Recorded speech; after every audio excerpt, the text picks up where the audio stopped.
for the masses. Headline edition, July 8, 1947. The Army Air Forces has announced that a flying disc has been found and is now in the possession of the Army. If the game is rigged, change the game. Game changer. I occasionally think how quickly our differences worldwide would vanish if we were facing an alien threat from outside this world. This is Fade to Black with your host, Jimmy Church, on the Game Changer Radio Network and KGRA, the Global Radio Alliance. I need your help to get to the year 1985. You're listening to Fade to Black with Jimmy Church on the Game Changer Network.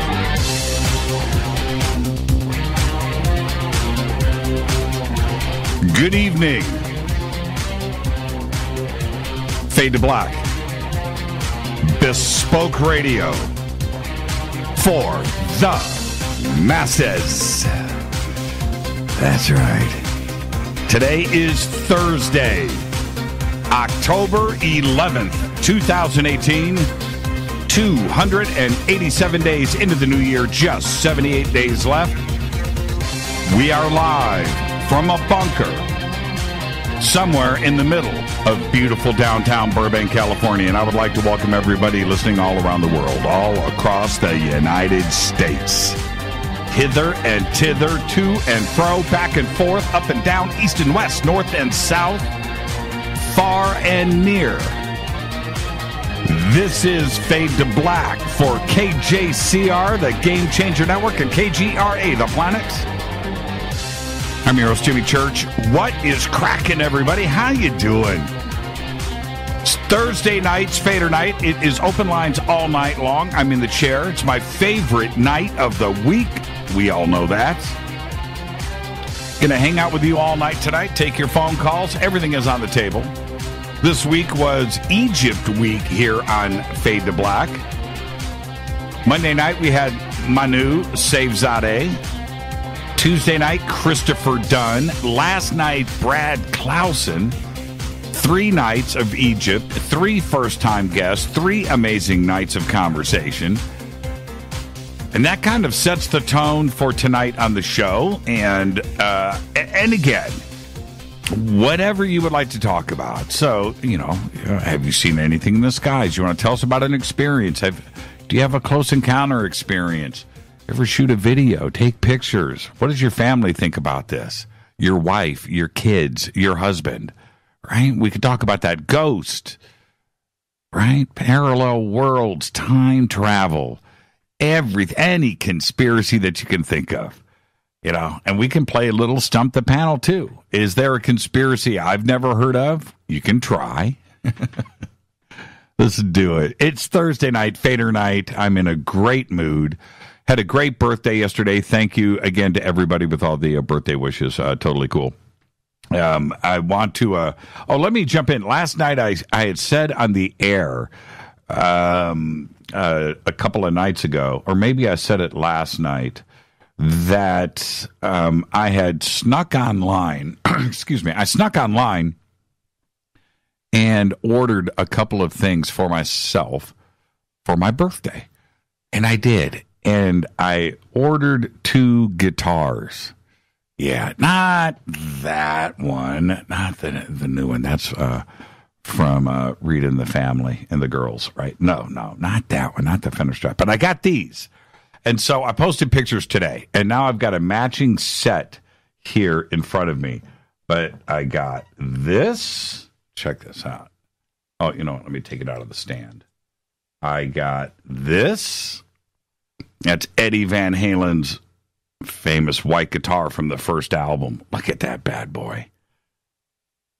And it works, too. Wow, wow, wow. How cool isn't that beautiful? So I got that.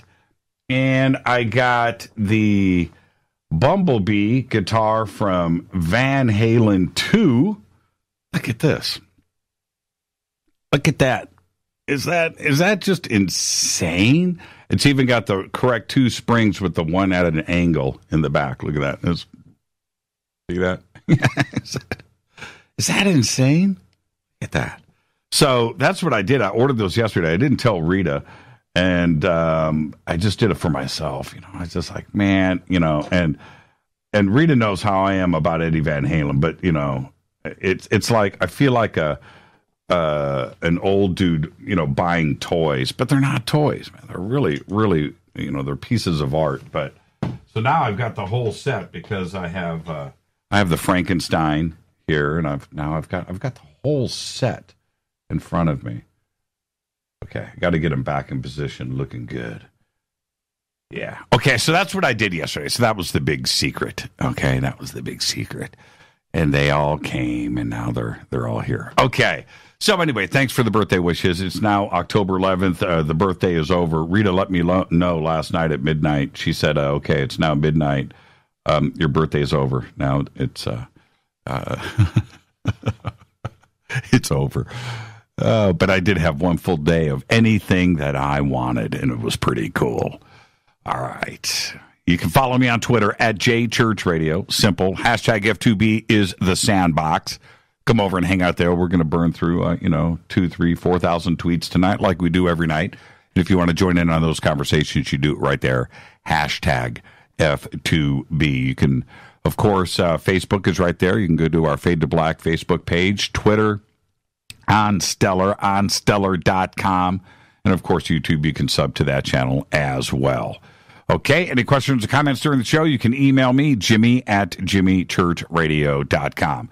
Okay, got a lot to get to tonight. And then in a few short minutes, Bulent Hassan is going to join us. He is the author, writer, creator, artist behind The Black Project. I'm holding up books 1, 2, and 3 to the cameras here. There they are, 1, 2, and 3. And it's really cool. They're beautiful. And then I looked really close. Bulent signed each one right there, and I thought that was part of the logo. He's got such the cool signature. So anyway, Bulent's going to be with us in a few short minutes. Breaking news. Today, I'm going to quote Kanye West from the Oval Office. He met with President Trump, and he said these words, and I quote, "There are theories that there are alternative universes, parallel universes." I was like, what? Now, that's how it started. And I'm just going to leave it right there. I'm just going to drop the ball right there. That's how it started, seriously. And okay, wait. So then he continued. I can't let it stop right there, right? I just can't. Then he said, in front of President Trump, cameras rolling. He's sitting in front of Trump's desk.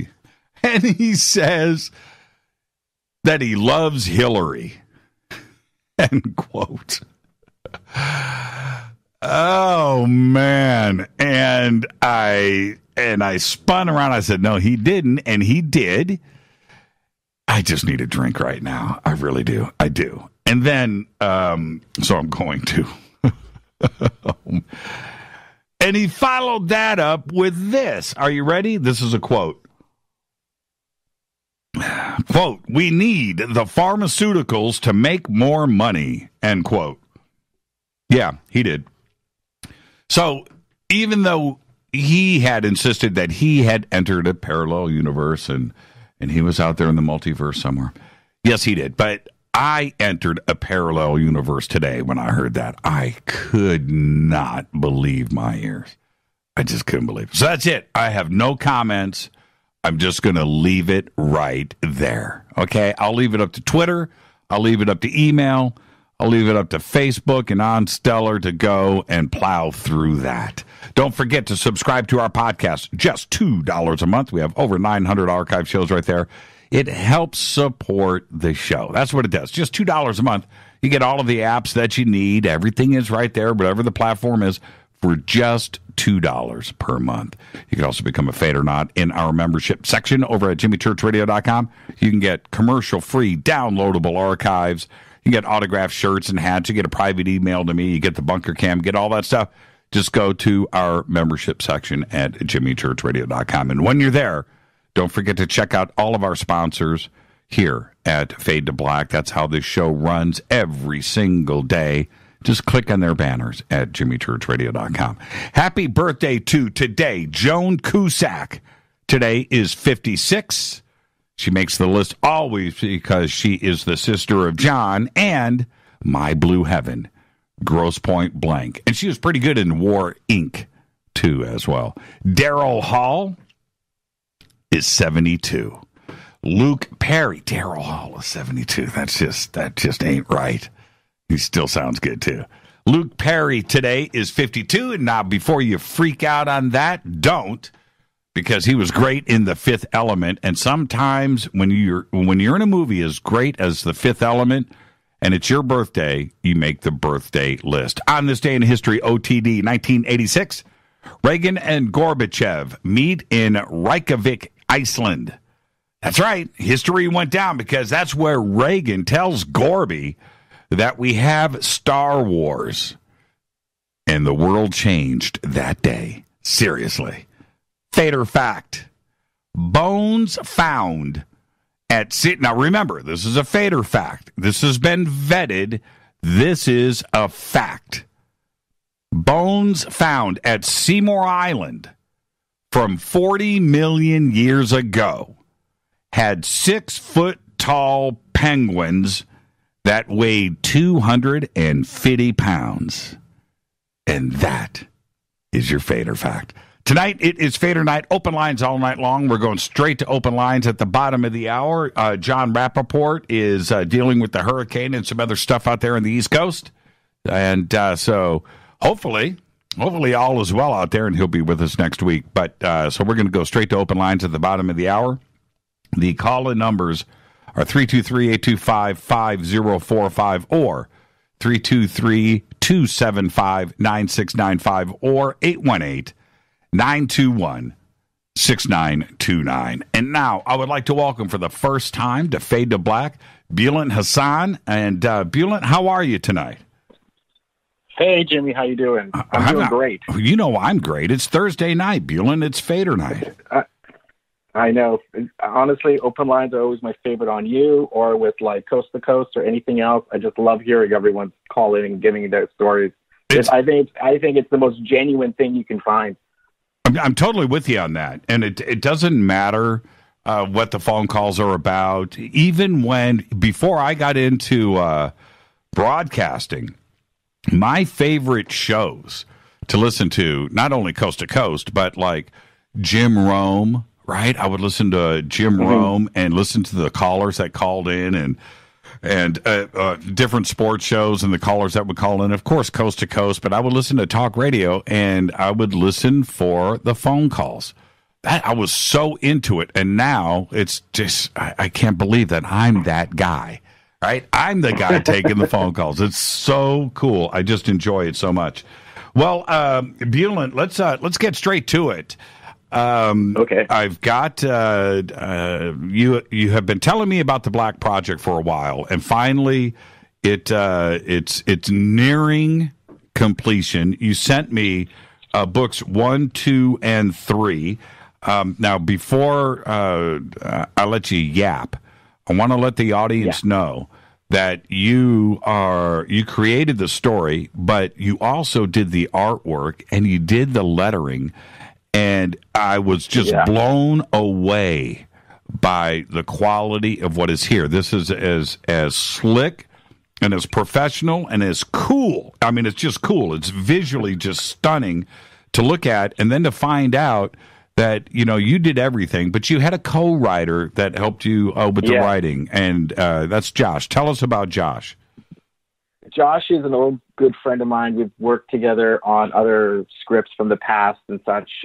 We met through another film production, and we were introduced to sort of fix someone else's movie, but nothing ever happened with that film, and we ended up just staying friends and collaborating on stuff. I was his editor. I would give him pointers, and when I decided to embark on creating my first short story, so a little background on me, I am a storyboard artist in television and film in the Vancouver area. Most recently, last year, season 3 of Legends of Tomorrow. So in between doing all of this, I needed a break from doing other people's work and start to tell my own story. And it ended up me going ahead and just decided to take on my first story that I wrote when I was in film school, and it was Black Project, and that was inspired by an episode of Unsolved Mysteries that I watched when I was in high school. So when it came to me doing all of the work that you mentioned, it ended up coming to the point where I realized I can't do this high school bit in book one, which you just showed pictures of on your live stream. Right. And I asked my buddy Josh, and I'm like, Josh, you watch Degrassi Junior High all the time. He's like, yeah. I go, can you write some Degrassi Junior High dialogue for me? He goes, sure. So he came in for those pages, and then I said, do you mind coming in and filling in the dialogue?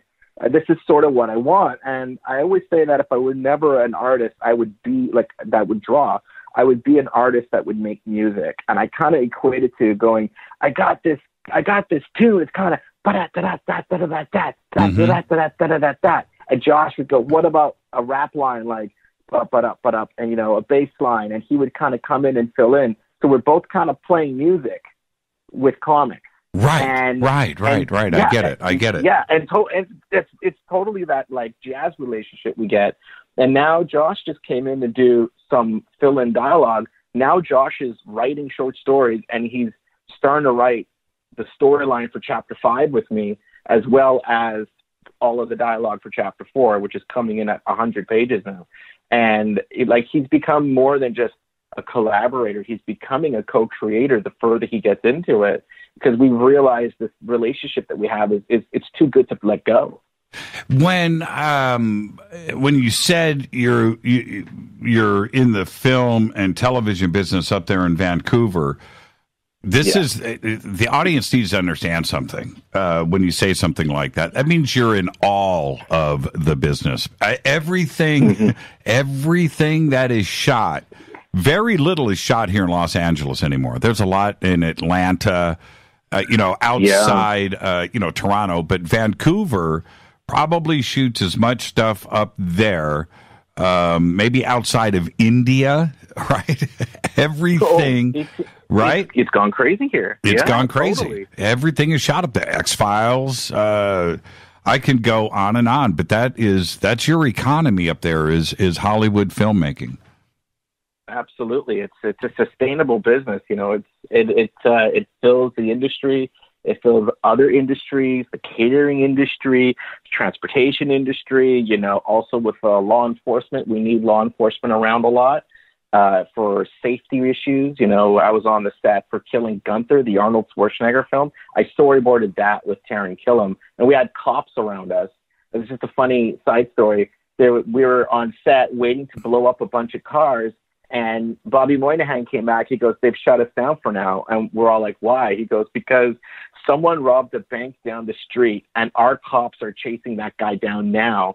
And I'm like, you've got to be kidding me. This is like, who robs a bank? You know, everything's done online, even robbery. Because we filmed in an area called Cloverdale, which is most well known for being the street of Smallville, where Lana had the coffee shop theater. Yes. And that area is fueled by film. It's a very small street. They've kept it a heritage site. And the little coffee shops that are there are fueled and helps being, they're thriving because of the film industry. Everyone films there. We would go, they'd pay a bunch of money, one cafe. We'd go get our lunches or sandwiches or ice cream. You know, we were blowing up cars on the hottest day of the year that year for Killing Gunther. It was an insanely fun day. And it's so busy up here. And I mean, that's why my book, I guess, has a cinematic look to it, because I've been working in film for so long, I can only see it this way. You know who this is really the truth. The best films out there, I've always felt, were when the directors storyboarded it correctly with a comic book vibe, because comics have the insane angles and the shadows on the wall, you know, and if you storyboard it like that and then turn around and frame your cameras that way, you come up with this really dynamic look and feel in your film, like The Matrix, right? The Matrix was storyboarded and shot exactly like the storyboard was drawn. And that's what I get from this. This is exactly how you've approached this here. It's really well done. Thank you so much, sir. Yeah, no, it's you know what I'm talking about. I want the audience to pick up on that vibe. It's really, really well done. I want them to understand what we're trying to portray here. I've been holding up the pages to the cameras. Tell us about the story, and as you do that, does the story? And I talked to Michael Oeming and he listens. Yeah. Michael, as him and Taki are up there drawing and working, they're listening to Fade to Black, right? They're listening to Coast, and they're staying up late, and they're listening to the callers and the interviews, and they come up with ideas and they work. Do you do the same thing? Constantly. You literally described how I work. Give me an idea. Give me an idea about that. Okay, so, I mean, for me, I always stayed up at night, like, exploring my imagination, right? And I ended up just going nuts when I went to film school, realizing there's so many ways to tell a story, and there's all these different camera moves and angles and whatnot, and diving into all the different comic books that were coming out at that time as well, that I would stay up at night, and I would draw, I would explore, I would just invent. And Black Project is a product of that. And you got to remember, I've been holding on to this story for like 20 years until I got a chance to really tell it properly too. And when I have on like a Coast to Coast AM, your show, somebody else's show, open line, what have you, I get into this alpha wave, and the magic happens there. The pencil takes over. I don't. I'm a vessel. I become a vessel for a story that needs to be told. And it's something that helps you in the background, like your show. Like, I listened to your show with Corey Good and David Wilcox when I was finishing chapter 3. You know, like, that was being done when that came out. I had your show on constantly, and I listened to like how many hours you had with those guys, because that subject, when you approached it, was fascinating to me. Right. Yeah, I'm totally with you, and I would go through phases over the years too, where I would do the exact same thing. Art would have on, Bob Lazar. He would have somebody on for Mars and the pyramids and Hoagland or time travel. All these things. And I would turn around and, it would be maybe one night on Coast to Coast, but it would involve the next week or two of my life where I'm researching, these people and the subjects. And I would go through those phases. I totally get what you're saying, because I am you. I did the exact same thing. Yeah, well, totally. Now you've got a little crowdfunding that you're doing for this. Where can everybody go and get involved? Well, right now what we're doing is, because you've got the original copies of chapters 1, 2, and 3. That's Mechanism of Change, the Natural Selection, and then there's Genetic Drift. And those 3 are being combined into one special edition trade paperback, where we're working to crowdfund a really beautiful print for it. We're going to put in extra stories, one that Josh wrote and I'm drawing. I'm strictly doing what he's telling me to do. It's a little bit different, but it's working so well because I just love what he writes. And we're adding in a preview for chapter 4. We're adding in a few other types of things, sort of like backgrounds of where we got our ideas from. Like, I went and I did my research as well, talking to who I needed to. And we'll have an X section called Agents of Nexus. The Men in Black here in the story. It's a story about a boy who discovers he's actually the lost genetic experiment from a Black-funded project area called the Nexus, and their agents are called their Men in Black are called Agents of Nexus, and they're genetically grown in tubes. So I had all these ideas that are so common now, but I created this 20 years ago, and we're combining this to one beautiful thing on Kickstarter. So when you go on Kickstarter, I've given people a lot of different options, so they can get a different kind of cover, or they can get the digital version if they want, or if they want all of it, they can get all of it. If they want some of the hand-painted pages, they can get some of the hand-painted pages.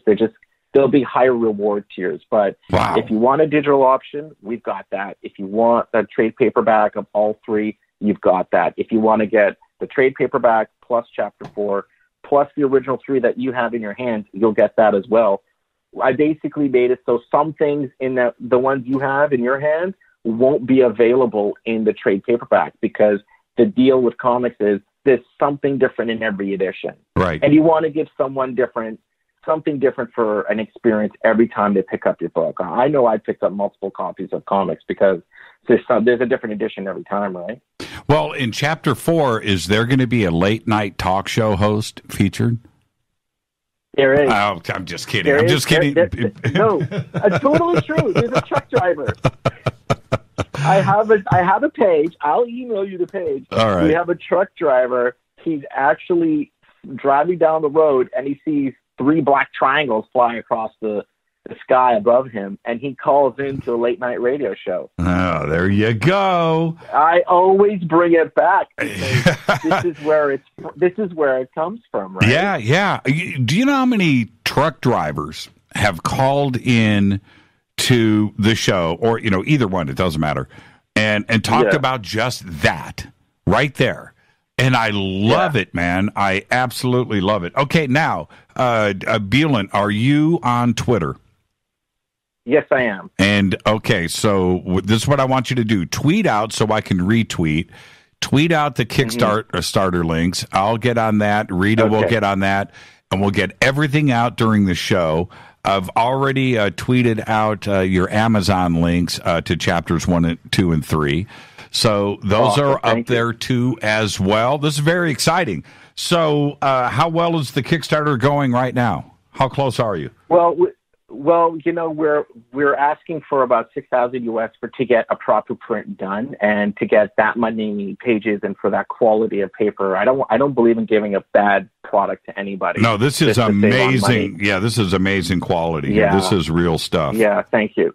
We're about like a third of the way-ish. Okay, we just need a bit more of a push to get there, and I've even done a crazy reward where you can go ahead and option the rights if you want, just because so many people told me this feels like a movie. I go, well, it was designed to be a movie initially. So yeah, we went ahead and we put in an option the rights. Wow. So we put that in. Yeah. I mean, why not? Right. Yeah. It's a ballsy move, but you never know unless you try. So we've got the Kickstarter about, everything on my page, it says in Canadian, but it says in Canadian dollars, $1,238 of almost $7,800, right? But in Canadian, that's about $6,000.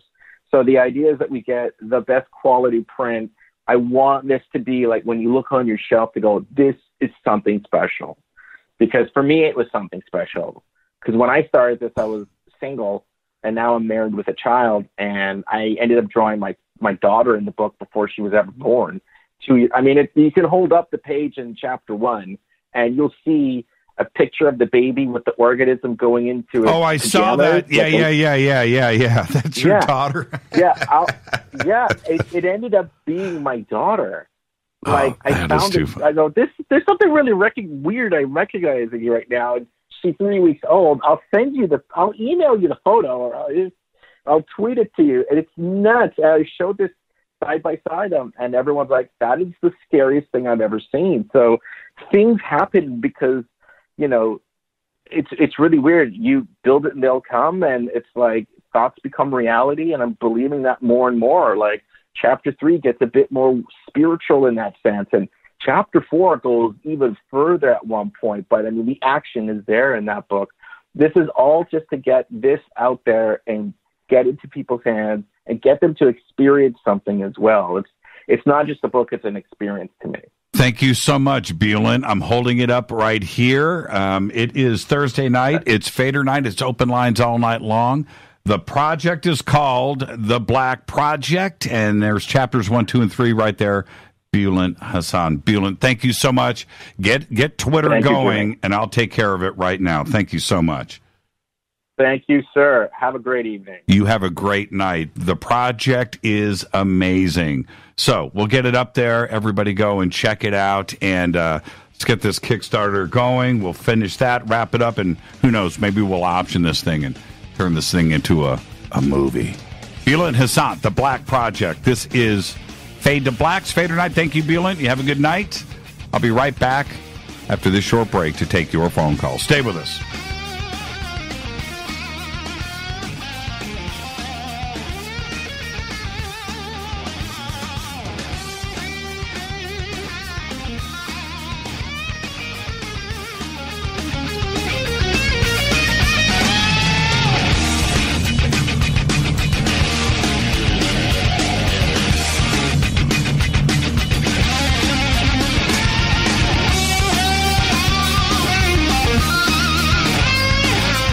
This is Nicole Church, daughter of you-know-who, and you're listening to Fade to Black on JimmyChurchRadio.com and the Game Changer Network.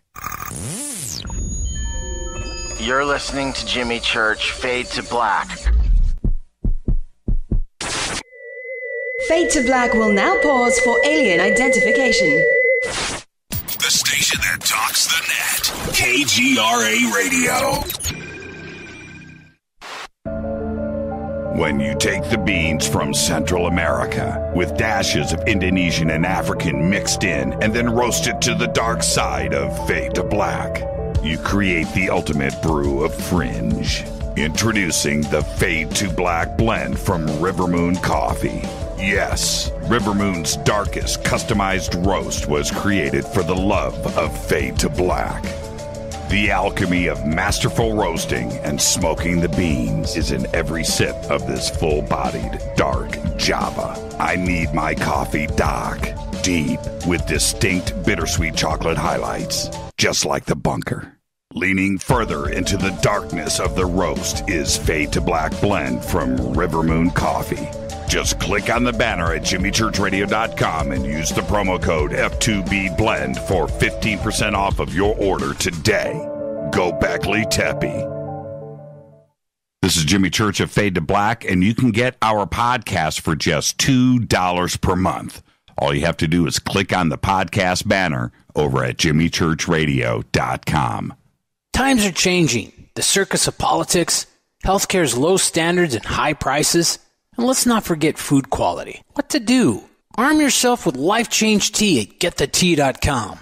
In a world of chemical imbalance and poor air and water quality, it's time you make a move. Log on to GetTheTea.com and stock up on organic non-GMO supplements. Don't forget the tea. Cleansing your body never felt so good. And we have a brand new tea called Takedown Tea, which helps support healthy glucose. All natural body support so you can be at your best, naturally. All you have to do is log on to GetTheTea.com. That's GetTheTea.com. We're not a fad that comes and goes. We are the real deal. Join us and armor up. GetTheTea.com. That's GetTheTea.com. Changing America's health one tea bag at a time. 9 out of 10 geneticists agree. Fade to Black is not your father's radio show on the Game Changer Radio Network and KGRA, the planet.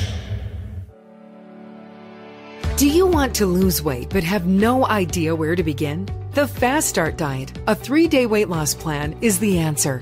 3 days of nutritionally balanced, calorie-restricted meals delivered right to your door. No shopping, no measuring, and no cooking.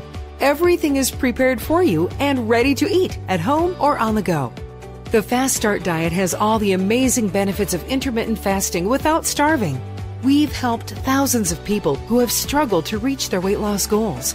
Isn't it time we helped you? With the Fast Start Diet, you'll lose weight and feel great.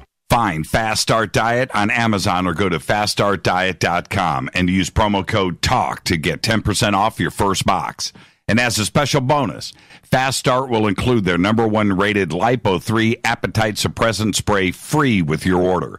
This is Jimmy Church. And whatever your diet plans are, do what I did. Go to FastStartDiet.com. Hi, this is Rob Reiner from Anvil, and you're listening to JimmyChurchRadio.com. What's up? I'm Chris. What up? This is Kyle Matthew, and you're listening to Jimmy Church Radio.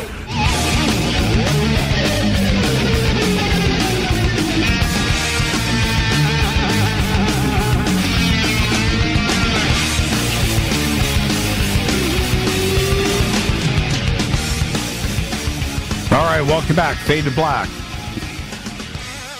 It's Thursday night. It is Fadernight. Open lines all night long. The call-in numbers are 323-825-5045 or 323-275-9695 or 818-921-6929. Everything is on the table. It's my favorite night of the week. It is Thursday night. Let's get straight to it. Let's go to area code 718. You are up first on Fade to Black. Who's calling? Jimmy Church. Jimmy the Church. This is a belated wish from Avalanche Bob for your birthday. And Jimmy, this song's for you. Happy the day that you were born. Happy the rest of your life. Happy the day that you were born. Happy the rest of your life. It doesn't matter how old you are. It just matters what you do. It doesn't matter how old you are. Jimmy, you're going to be young your whole life through. Oh, happy the day that you were born. Happy the joy. Happy the joy. Happy birthday, boy. Thank you, Avalanche Bob. How are you, man? That was fantastic. I'm doing great, Jimmy. The revolution is getting out there. And I told you, I'm pretty sure that I was born for this. And things are changing, and it looks great. They got a show coming up in Jamaica, and it's going to be great for Halloween. And hope to get another album out. I hope to get a Christmas album out. I'm not sure if I can do it now.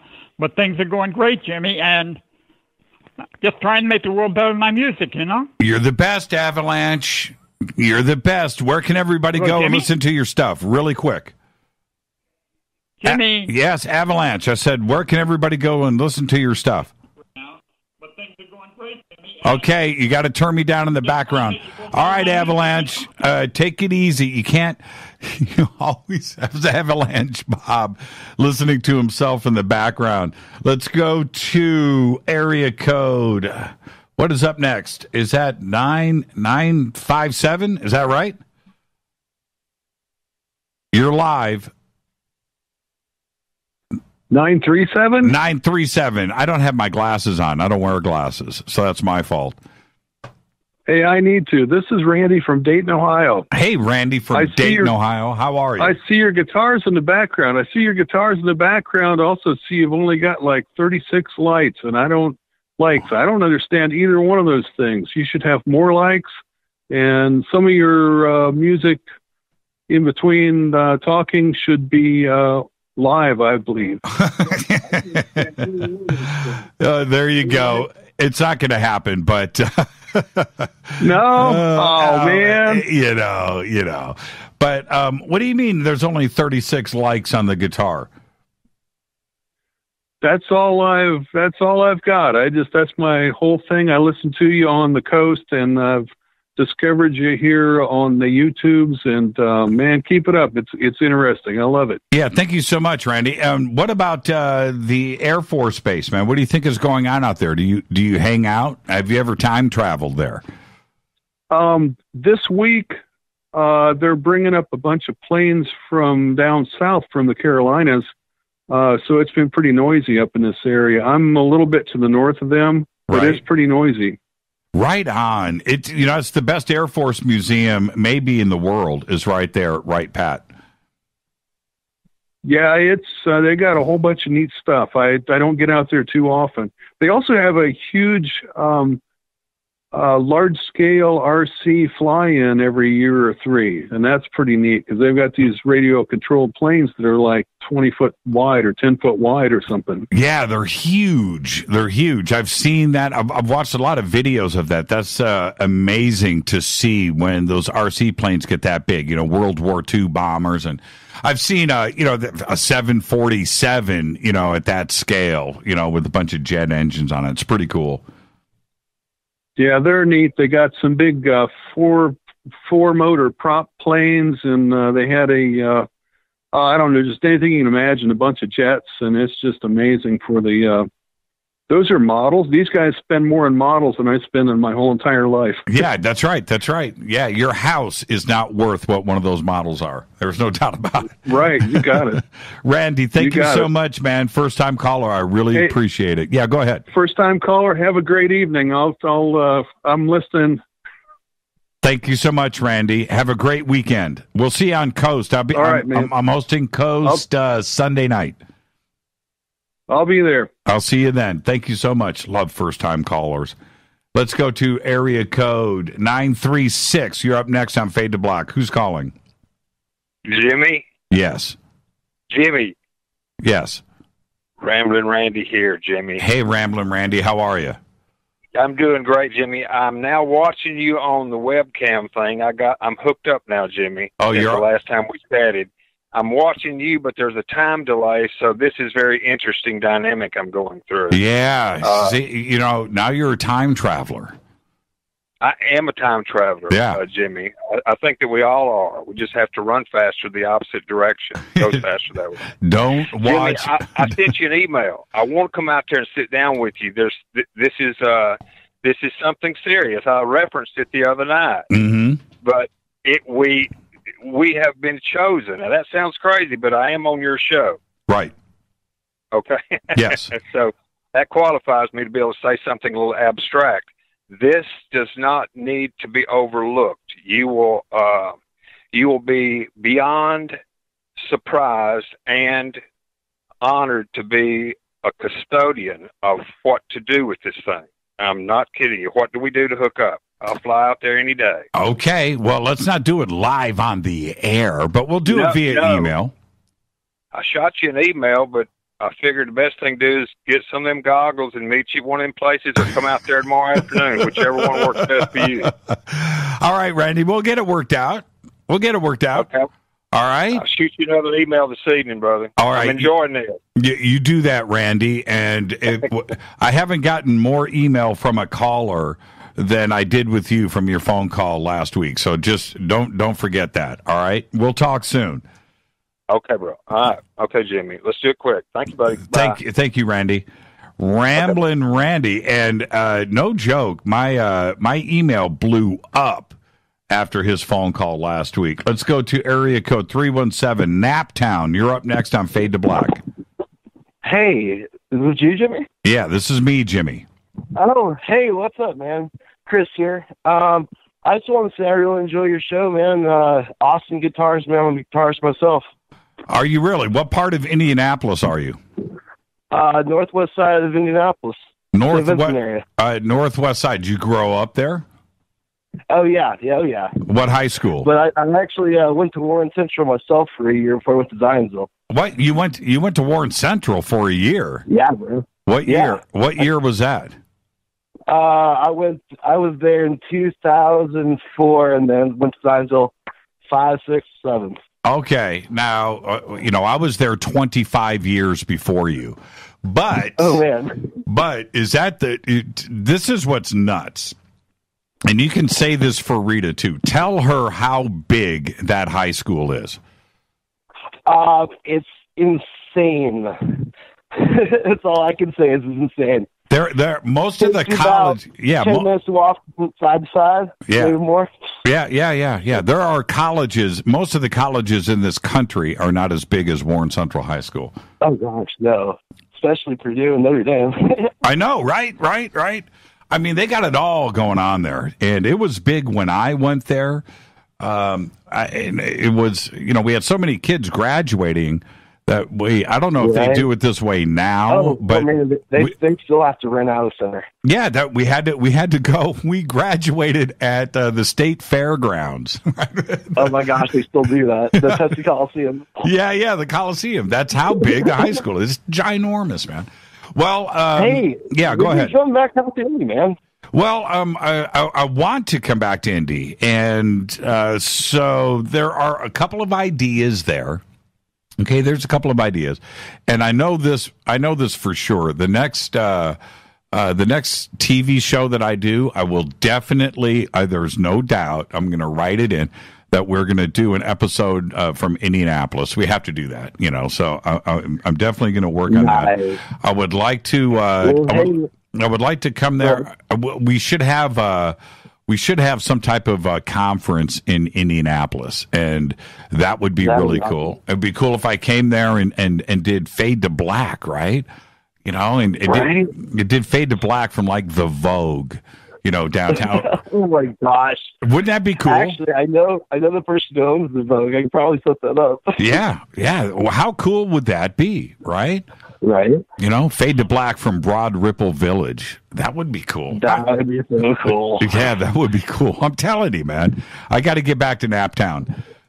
Thank you. Absolutely. Thank you so much. When you come over, Mikasa Sukasa. Absolutely. Well, I got my family lives there, so I think we would be offending my mom and dad. There you go. But I appreciate the offer. Well, good luck with the show, man. I love what you're doing. Thank you so much. Love Naptown. I love Naptown. Indianapolis. Area code 480. You're up next on Fade to Black. Who's calling? Hey, Jimmy Church, it's DeFango. Hey, DeFango, how are you, man? Oh, pretty good, man. How are you doing? I just heard it was Fadernight. I figured I'd give you a call. Well, say how you doing. Say happy birthday. Hey, thank you, DeFango. I don't know how you managed to get through on the lines, but you did. Very cool. Very well done. You've got. I have skills. Yeah, apparently so. Apparently so. So what's going on, DeFango? You tell me. Oh, not much. I was going to ask you if you had heard about what was going down with WikiLeaks and some of those the new document that they dropped. See if you had any thoughts on that. No, I was watching some of the stuff. I haven't had a chance yet, but I was watching some of the comments around the net, and I haven't had a chance to go. People were posting me the links and sending me the links. And Jimmy, you got to check this out, but I didn't get a chance to go and look at it yet. What do you think's going on? Tell me about it. Well, they were doing this weird puzzle on Twitter for the last couple of weeks where they were showing data centers and then some rendition planes from all around the world. And it seems that it all lines up with this document that they dropped today on Amazon's secret government cloud that exists all around the world. That's right. It's connected to the Hive system that was released last year. They released user documents for it in Vault 7, and then Vault 8 was the actual documentation for Hive itself. And it basically shows you that they have access to pretty much unencrypt anybody's communications throughout the entire world. And if you really understand the way the system works, all these Amazon data centers that are secret using fake names like Vandalay Industries, if you're a Seinfeld fan, you might actually remember that one. But it seems just really, really strange because, we had year 0 last year. We're in year 1, and it's almost like nobody has really ever seen exactly how deep this thing goes. Well, and it seems to be pretty deep. Yeah, of course. Well, this is. Let me tell you my take on this. None of that should surprise anybody. I mean, anybody, right? Wouldn't you expect there to be a network piggybacked, running in the cloud, global, that nobody else has access to but security services, right? Mm-hmm. Wouldn't you expect that? Right. I mean, if it didn't exist, I'd be disappointed. I don't want secret government agencies out there with exposed, right? You would want them on their own. I mean, I'm not. Are you surprised by that? I'm not. I wasn't surprised by it. I was just taken back about the size and brevity because most people would think, Amazon's got data centers and, they're pretty hush-hush about where their data centers are. And particularly with this one, I mean, we got stuff that's all over the place. Like there's data centers in multiple different countries that are being accessed by, people that work for the United States government, covert operatives. And I mean, it's just strange that it's so deep and so connected. It shows you that the Five Eyes they really, truly do have their eyes on everything. Well, DeFango, I had reported on this 2 years ago, maybe two to 3 years ago, in that the money that Amazon makes, their business backbone, everybody out there thinks it's Amazon and Amazon Prime. No, their money is in data. Their money is in servers. Their money is on server centers.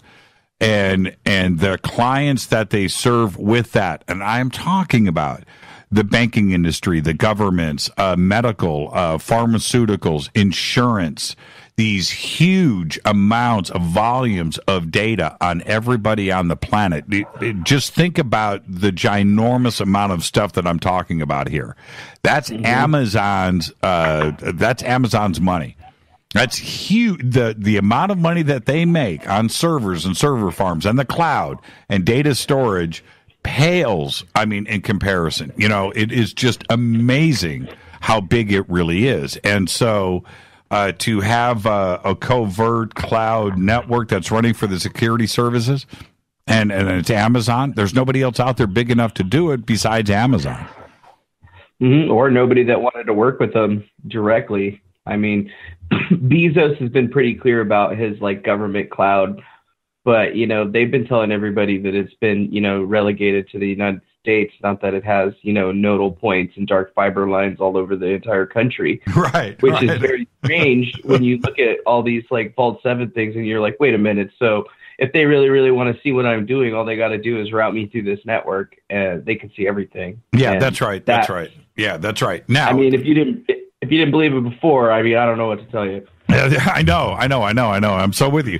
And this is what would blow this out of the water, though. And I'm going to go and look into the latest releases. But this is what would blow it out of the water. If the system got cracked. In other words, just like the dark web, where suddenly we're getting a data dump from the cloud web, the secure cloud web.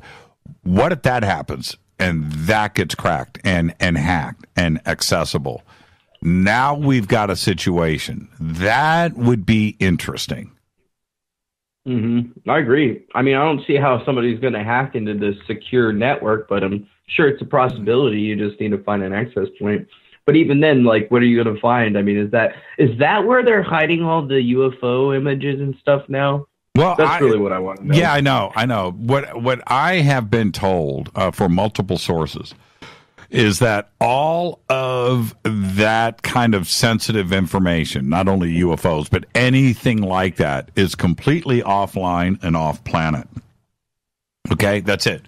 It's on hard drives on satellites, right? It's off planet and it's not online. It's not accessible. That's what I've been told, and I've also been told that there are a couple of hard drive, not server farms, but hard drive data vaults out to sea, submarines. Right? Inaccessible, parked underwater and offline. So there is no way to get to it no matter what. And that's where the data sits. And so to access it, you actually have to have a human involved. So that's it. There isn't any way to do it through a computer. Well, if you got to have a human involved, then I see the biggest security flaw on the planet. But nobody's going to hack it, though. And what I'm saying by human, for a submarine, right? Okay, so you've got to have another submarine. It's got to go. It's got to dock with it. You've got to meet, or a boat on surface, and that's what I'm talking about with a human being. That's how you have to access it. Satellite in outer space, X-37B is up there, right? Okay. And it docks with the satellite, and then that happens, and hard drives are traded or accessed or whatever. But you're not doing it via a computer. It's got to be a connection that is made of some kind, but it's not through the internet. Yeah, it's like you gotta go pull out the tape drive. Yeah, it's to say, it's when talk about an air gap, right? Well, how about a space gap, right? A water gap. That's the best air gap ever. Yeah, it's a water gap. Thank you so much, Defango. Anything else before I let you go? No, not much, man. Just thanks for having me on, bro. You have a good one. Much love. You're the best, Defango. Keep me posted out there, okay? I will. I'll talk to you. Defango right there. How cool is it? Defango calling in here on a Thursday night on a Fadernight. All right, I've got to go ahead and take a break. I'm going to do that now. If you're on hold, you can just stay right there. I'll be getting to everybody here in just a bit. It's Thursday night. It is Fadernight. The phone numbers are 323-825-5045 or 323-275-9695 or 818-921-6929. You can also email Jimmy at jimmychurchradio.com. Twitter is on fire. You can follow me right there at jchurchradio. And hashtag F2B is the sandbox, and hashtag F2BQ is Fade to Black questions. Thursday night, Fader night. Open lines all night long. I'll be right back with more of your phone calls right after this short break. Stay with me.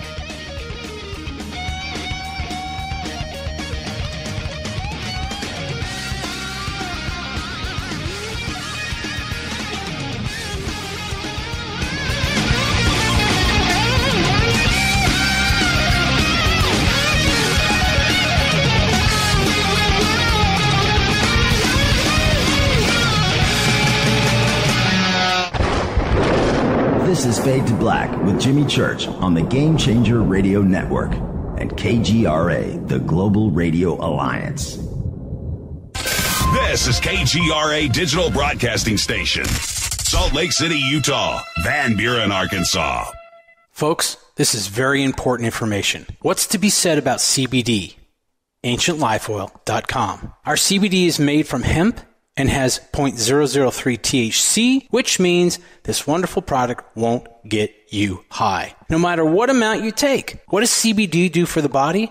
My hands are tied. But you can Google CBD benefits and be astounded. When you're finished reading, you'll want to log on to AncientLifeOil.com. That's AncientLifeOil.com. and purchase. Life is good when you feel good. People are tired of pain. People are asking for non-GMO organic products to help them with you fill in the blank. Legal in 49 states, and again, our CBD is made from hemp. Ancient Life Oil is about helping people one by one by one. If you wonder how good the product is, the CEO takes it every day without miss. AncientLifeOil.com. That's AncientLifeOil.com. Have a great day.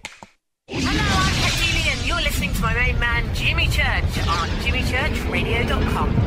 Hi, this is Ray Hobbs here, repping the planet, and you're listening to my good friend, Jimmy Church, Fade to Black, on the Game Changer Network and the KGRA Digital Broadcast Station. This is Toby Kebbell. You're listening to JimmyChurchRadio.com. Don't hurt me, Jimmy. I'm only little. Hey, I'm Adrian Grenier. And this is Ari Gold. We're the Honey Brothers. Yes. We are of the Honey Brothers. Hey, I'm Adrian Grenier. And I'm Ari Gold. We're the Honey Brothers. And you're listening to Jimmy Church. The Revolution. Reclaim your active lifestyle with Angioprim. Angioprim is the original liquid oral chelation supplement. Chelation helps remove toxins, heavy metals, and cholesterol in your veins and arteries that can cause blockages. Scientific research proves the active ingredient in Angioprim has superior oral chelation action that helps promote cardiovascular health. Find out more. Go to angioprim.com. Talk to a trained consultant by calling Angioprim toll-free 877-882-7221. This is Jimmy Church of Fade to Black, and you can become an official Fadernaut by just going to our membership section at jimmychurchradio.com.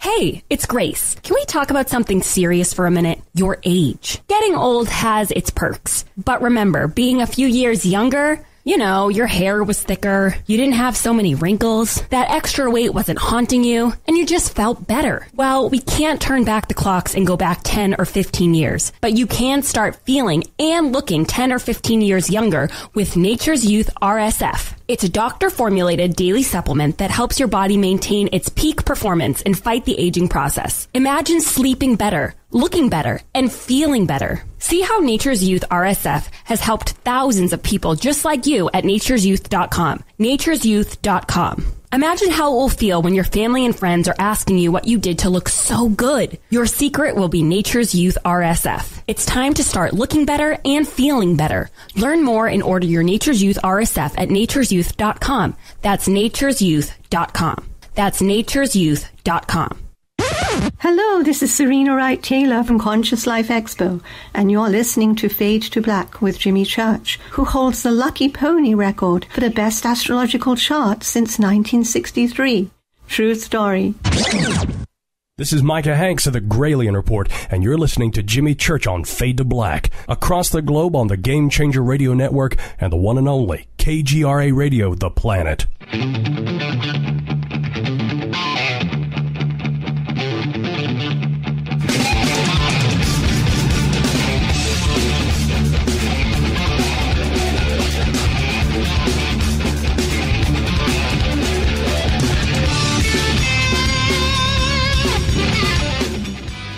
Welcome back. Fade to Black, Thursday night, Fadernight. Open lines all night long.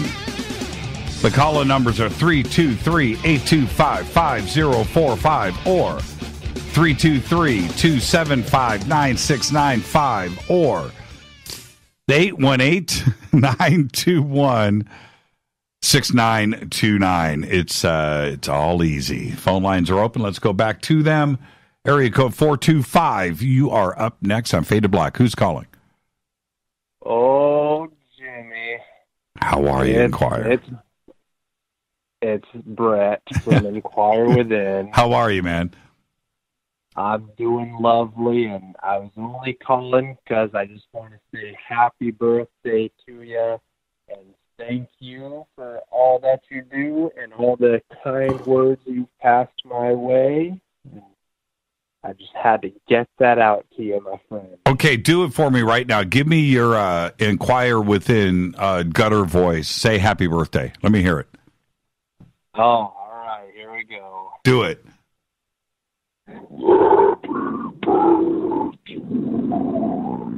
Is that good enough for you? Man, how do you do that, man? It's so crazy.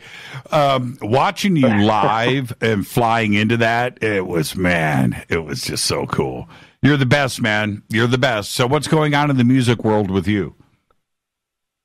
Oh, man. Well, some tragic news. The other day, my laptop, which I made an entire album on, the screen doesn't work, and now I'm terrified. There's only one. There's only one. There's only one thing you got. You got to take that thing apart, pull the hard drive out, and get to work. That's your only option. I'm taking it to the Geek Squad, man. I don't trust my hands with that. I know. You know what I did today? I went through a 5-Finger Death Punch binge. Oh, nice. Man, what a band. What a band. Yeah, I've been on a big All That Remains binge. It's been a while since I had listened to them. Wow. Jumping on that. Yeah. That's pretty cool. That's pretty cool. Yesterday I did Hailstorm all day. And she's amazing, man. Lizzie Hale. Oh, yeah. Oh, man. I mean, seriously. And her rock and roll stuff, her rock voice, hello, Cleveland. She's just so rock and roll. But she's got, when she goes clean, she has got talent, man. And she plays. She's a full shred, man. Yeah. Full shred. That puts me to sing there. What's that?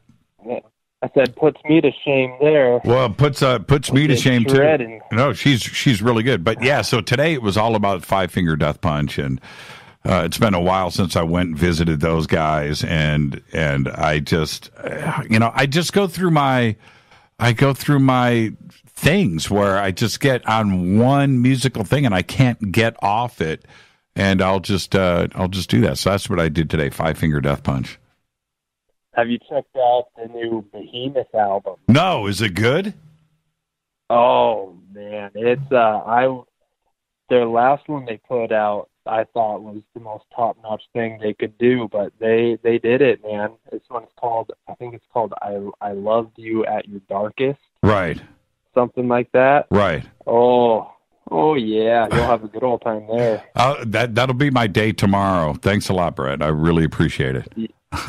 Yep, and happy birthday. Man. Thank you so much, man. And thank you. Keep us posted, okay? All right, I will. You have a good night. Go get that laptop fixed. You'll be in a better mood. Help me. I'll talk to you, man. Have a great night. Right. We'll see you Sunday on Coast. Yeah. All right. All right. Bye. Bye. Great phone call, and that was the best happy birthday I've had in quite a while. Let's go to area code 408. You are up next on I almost said Coast, on Fade to Black. Fade to Black. Hi, Jimmy. It's Deb from Sacramento. Hey, Deb. How are you? Good, and happy belated. Hey, I have two quick questions and one quick comment, because I know you got a lot of calls. What did you have for your birthday dinner? Oh man, you really want me to tell you? Yeah, Captain Crunch, right? It was my birthday dinner, and I'm not kidding. Well, it was late at night too, as well. But I did Wingstop. We went to Wingstop.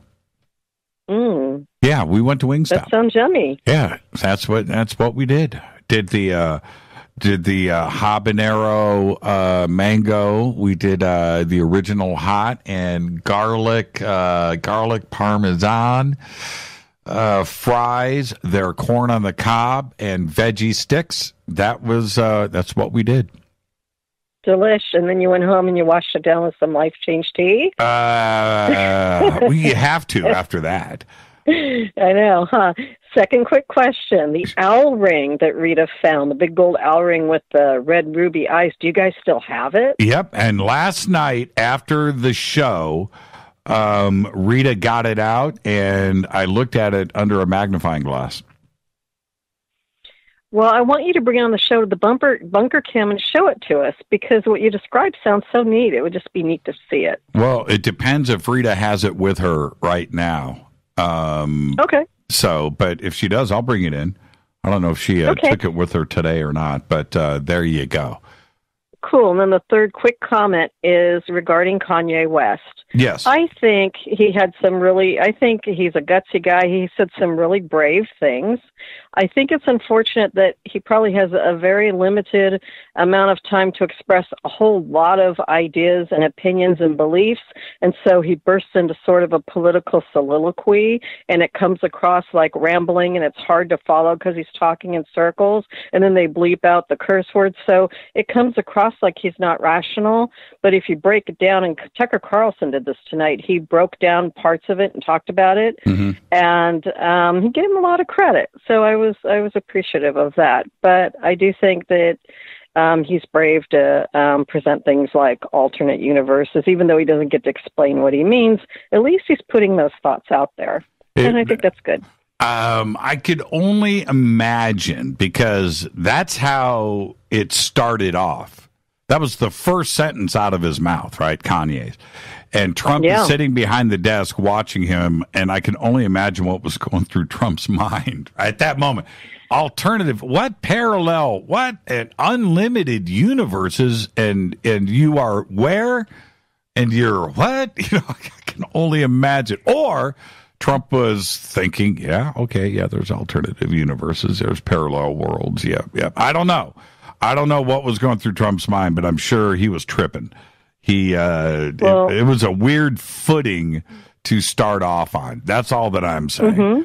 And then and then the Hillary comment, I love Hillary. I was like, oh my God. Well, I think the reason he said that is because when he's on Jimmy Kimmel and they're always trying to put him in the spot and then get him to say, and not that I watch Jimmy Kimmel, but I do watch the clips on YouTube when I see a Kanye clip, and he talks about how instead of being divided as a country, we all need to love each other, and I think that's why he said that. I get that. Oh, sure, there's a backstory, and there's the reasons why, but that doesn't change the fact that he said it sitting in front of Trump on live television. And it's not like Kanye gave the backstory there. He just said, hey man, well, I love Hillary, and blah, blah, blah, blah. It was just bizarre to me. It was bizarre. I went into a parallel world. It was cool. Yeah, it was a bizarre rant. Unfortunately, came across bizarre. But at least he had the courage to say some things. And, that's what it's all about. No doubt about it. Thank you, Deb. Yeah. Have a great weekend. Thank you, and I'll listen to you on Coast. Who are you having on Coast Sunday? We'll see you on Sunday. Are you allowed to say? Okay. Thank you so much. Bye. And, that was bizarre. I'm going to give Kanye credit. If you're going to go bizarre, you do it like that. Let's go to area code 816. You're up next on Fade to Black. Who's calling? You're live. 3. Hi, Jimmy. Hi. Who's this? This is Janet from Kansas City. Hi, Janet from Kansas City. How are you? Hi, I'm good. This is my first time calling. I see that. And I can't believe I got through. And you did get through. How are you? I'm so nervous. What's that? No, it's okay. Take a deep breath. Take a deep breath. Thank you. I just wanted to tell you a story. Sure. About astral travel and sleep paralysis. Right on. Okay. I love astral travel, sleep paralysis stories. What have you got, Janet? What happened? Well, I just wanted to say, I've dealt with this my whole life, and it's been like a really scary thing. But thanks to Fade to Black and some of the guests you've had on, especially Jason Quitt. Yes. It's not been so scary anymore. It's been more exciting and fun and something I can learn from. But my story is, I think it's really funny. Some might find it serious, but I've got to find a little humor in the stuff because it's always so serious, I'm listening. So, what happened? Okay. So this happened about a year ago. I find myself in that state where I'm waking up but out of my body. And I look over to the right side of the bed, and there is a very tall male figure and dressed in a white robe holding like a really long crystal that looks like, if you're familiar with selenite, it looks kind of like that, but it's more like a quartz. It's like a really long kind of rod, crystal rod. Anyway, this male figure, I look over and I'm not scared. Usually I'm really scared when this kind of thing happens. I'm not scared of this guy. He won't show me his face. So thanks to Jason Quitt, I say, who are you and what do you want? Instead of like, I'm so scared, go away. Right. So he won't show me his face, just stands there, doesn't say anything. So my mind just keeps going and going, and I just sort of make up who he is. And because of his height and build, I say, well, are you my ex-boyfriend? I mention his name, and this figure morphs into my ex-boyfriend. And I get up out of bed or out of my body, and I walk this guy out the door. And I can kind of see through the wall and watch this person like drive away. What? What? Yeah. Because, when you're out of your body, you don't see, you can see through walls and all of that stuff. What? Okay. What happened next? Well, that's where the funny thing is. It's like this guy in this white robe, I just turned him into my ex-boyfriend and walked him out the door. You kicked him out. Avoided I either avoided like a really evil shapeshifter, or I kicked out like this being that was going to give me like the secrets to life. Well, yeah. It's one or the other, but it sounds like you caught him by surprise. You think? Yeah, I think it's totally cool too, as well. Where I could just imagine what was going through his mind. What? Right? Like, well, if you're not going to tell me who you are, I'm just going to make it up in my mind. Yeah, right. I can't deal with this crazy woman. I've got to go. And did you call your ex-boyfriend? Did you tell him? Oh, hell no. No. That would have been like the icing on the cake. You know, he wouldn't expect a call from you, but you would say, you know, something like, you know, this entity was in my room last night, and I kicked him out because I said he was you, and he left. Ha! You know, and just let him hang up the phone. Man, whoa. Yeah, that chick is crazy. I knew it. Yeah. That is a great story. And now, what do you think if it happens again? Would you approach it the same way, or would you apologize?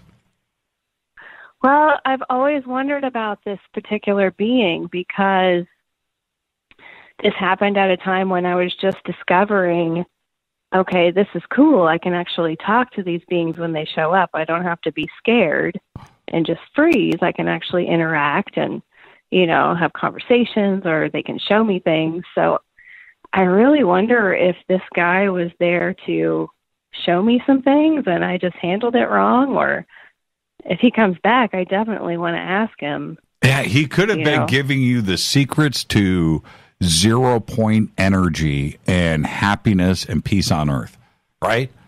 No kidding. But you blew it. Kidding. You blew it for all. You blew it for all of us. But you know what? Rita just tweeted out. She said, "Be proactive. Surprise the cosmic crap out of the aliens."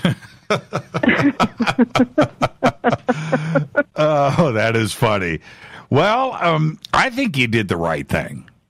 Okay, I think you did the right thing because it's better to play the safe card. Right? Better to play the safe card. Right. You know, sure, it may have been the keys to the universe and to your happiness, and it could be all of that, but it could have been something very negative too as well. We'll never know. If he comes back, then try to find out. If it is the keys to the universe, apologize on behalf of me, and you just put it on me and tell him it's my fault, and then call me back and tell us what those keys are. Okay, Jimmy, I'll let you know. Thank you so much, Janet. Thank you so much. Don't be a stranger.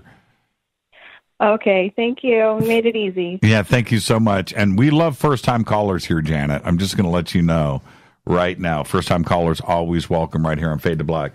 Let's go to area code 928. You are next on Fade to Black. Who's calling? Hi, Jimmy. It's Fran. Hi, Fran. How are you?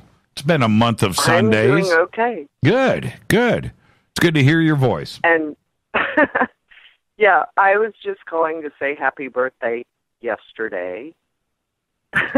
And? Oh, I didn't take calls yesterday. I love Libras. Thank you so much, Fran. Thank you so much for that. And, you know, having you call in and wish me happy birthday means a lot. Thank you so much for that. It's been a little while since I called. It's been a little while since what? Since I've called. Oh, it's been a while since you've called. Yes. I thought you said wild. Well, that goes without saying. Yeah, exactly. I wanted to know. Thank you so much, Fran. Everything's been good. Right. And I just wanted to make sure that you were good. Rita is good. Happy birthday. Thank you so much, Fran. When are we going to see you again? Well, I don't know for sure. I'm going to try to make CITD this coming year. Right. So we'll see what happens. Yeah, and Conscious Life Expo is coming up in February, too, as well. Where's that at? That's here in Los Angeles. February? Yeah, it's in February. No, I don't drive in the winter. It's not winter There's like here. Rain and snow and all kinds of crazy There's not, from where you live to here, you drive through the desert the whole way. I know, but what believe snow? me, What I've winter? driven it before, and it's snowed. I'm calling you out on this right now, Fran. I'm calling you out. The 10 freeway. Go ahead. The 10 freeway. You drive through palm trees the entire way. I don't drive the 10. Well, what do you do? I always drive the 62. Why go to Seattle to get to Los Angeles? That's not Seattle. I'll talk to you. Thank you so much, Fran. That's just through Thank you, Fran. Behave and be well. Of course. You too. Thank you so much, Fran. Okay. Have Good night. Have a great night, Fran. Every time I think of what is it? She introduced me to what's the cinnamon flavored whiskey? What's that called? Man, that stuff is good. Let's go back to the phones. Hi, you're live on Fade to Black. Who is calling? Happy birthday, Mr. Jimmy. How are you, Steve? Thank you, man. Thank you for that. Now, how old did that put you at, Jimmy? Tell the truth, too, now. Double nickel. Don't skimp out on it. No, double nickel. Double nickel. Double nickel. Double nickel. That's cool. Yeah, man. Double nickel. I can officially... Really cool. I'll go on the record right now. When I was 21, there was no way I was ever going to be 55. No way. Impossibility. Impossible. Never going to happen. And here I am, 55. I was the same way, Jimmy. Yeah. The same way. Well, you're not 55. When I was in my, late teens and early 20s to 25,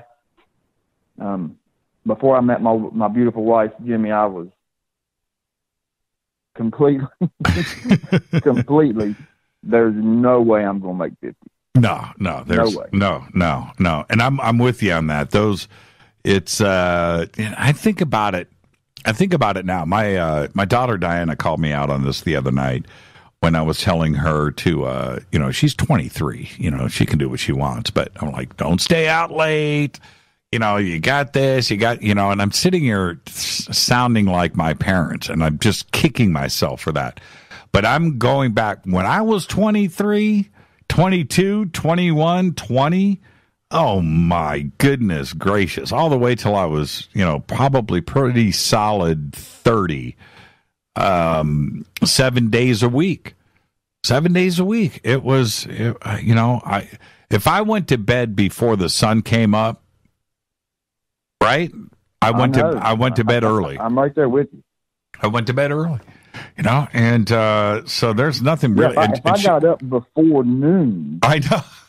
Oh man, it was. Yeah. That was early to me. Yeah, I was trash before noon, and so and so she calls me out on it. She goes, "Everything that you did, and you're telling me," and she was. There's nothing I can say. She just put me in my spot, and my response to that, Steve, is, well, I learned, so I'm here to teach you. I learned from that, and I'm here to teach you. But, no, I wouldn't change it. My dad always told me, when I would come back at him with that, he would always say, do as I say, not as I do. Or I have done. Yeah, right. And even that doesn't hold water. No. And I'll tell you why it doesn't. Because I wouldn't change anything. I wouldn't change anything. I wouldn't change a thing. No. I've done everything that I've wanted to in my life. I've done it all. Yeah. I mean, you've got to, we're on this planet for a very short time, Jimmy. And you have to experience life. That's the way I look at it. And enjoy yourself. And if other people may not think that it's the right way to live, or that's on them or whatever. But you got to live your own life and enjoy yourself, because we're only here for a short time. So, that's right. That's it. That's the end of the story. Steve, it's so simple. If you think that what will make you happy is to graduate from high school, go to college, get out of college, get your first job, get married, have 3 kids, stay at one company for 40 years, retire, and then go and vacation around the world on your retirement money. And that's life to you, fine. If you want to ride through high school, get out of high school, be in a rock and roll band, tour the world, and do your thing, or be an artist and paint, or what you want to be a race car driver, it does not matter. If that's what you want to do it. You do not want to have regrets. You don't want to make it to 65, 70 years old and look around and go, man, I should have. You know what? If you even have that thought once, then you didn't live the life that you wanted to do. And you don't want to have those thoughts. You're absolutely right. Yeah, you don't want to have any regrets. You don't. And it doesn't matter what it is, man. It just doesn't matter. If that's what, and go and try and fail.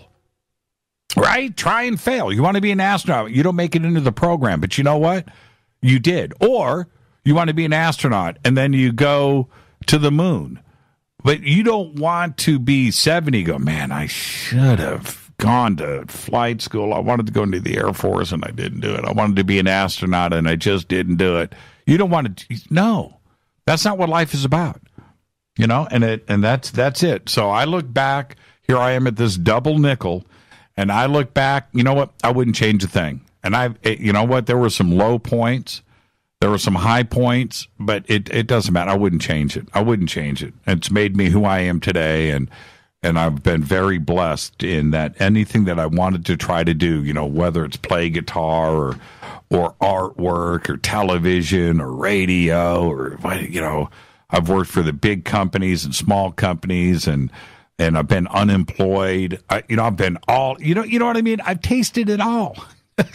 So there you go. There you go. That's life. There you go. You're gonna have your highs and your lows, and there's gonna be disappointments. There's gonna be happiness.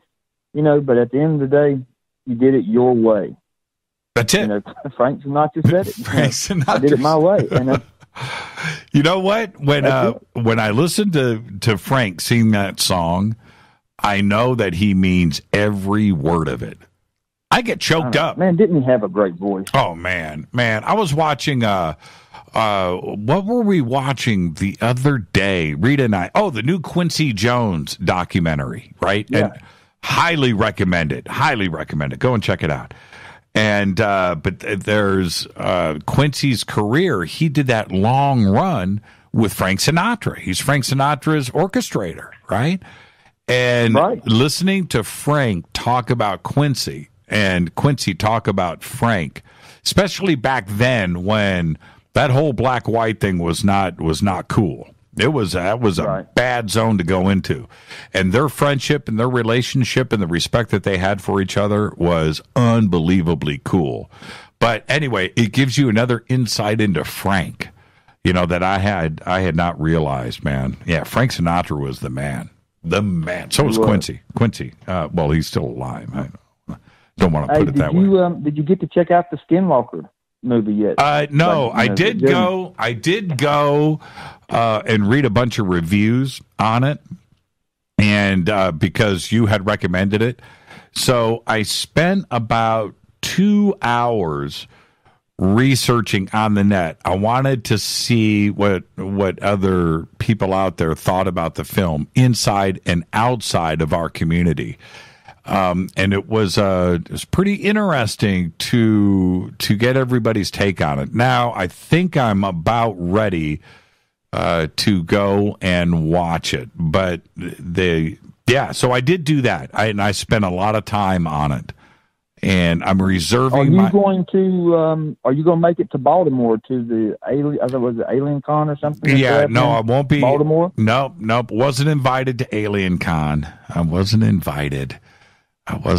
So I know. But I didn't even. With those people, Jimmy. I didn't even know it was happening until like 2 days ago when Dolan announced that he was going to be there. But I didn't even know. I've seen no advertising. I didn't know it was happening. That's crazy. Yeah. And two, what's the deal with the? Have you seen the deal with the dolphin over in Japan? What's that?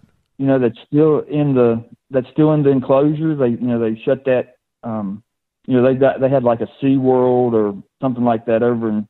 It's not a SeaWorld, but it's like in a aquarium park like that, and there's a dolphin still in its enclosure, and by itself in a really small pool, and they shut this theme park, this park down, and people have been trying to get in and rescue this dolphin now for months. I didn't know about it. Post it up, Steve. I've got to head towards a break right here. Post it up so I can go and check it out right now. Jimmy, as always, brother. Thanks for the time. Thank you so much, Steve. I really appreciate the birthday wishes, my friend. I'll see you Sunday night over on Coast to Coast. Spunk Steve right there. It's Fade to Black. I'm your host, Jimmy Church. Thursday night, Fadernight. More of your phone calls after this short break. Stay with me.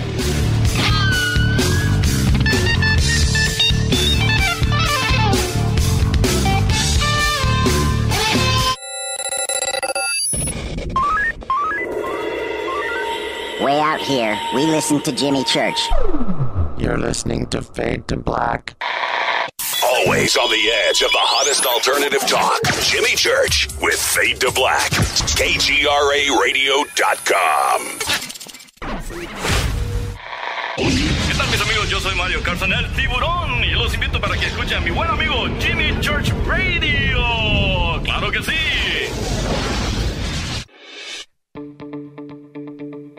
Hurricanes, earthquakes, wildfires. This year we've experienced more than our fair share.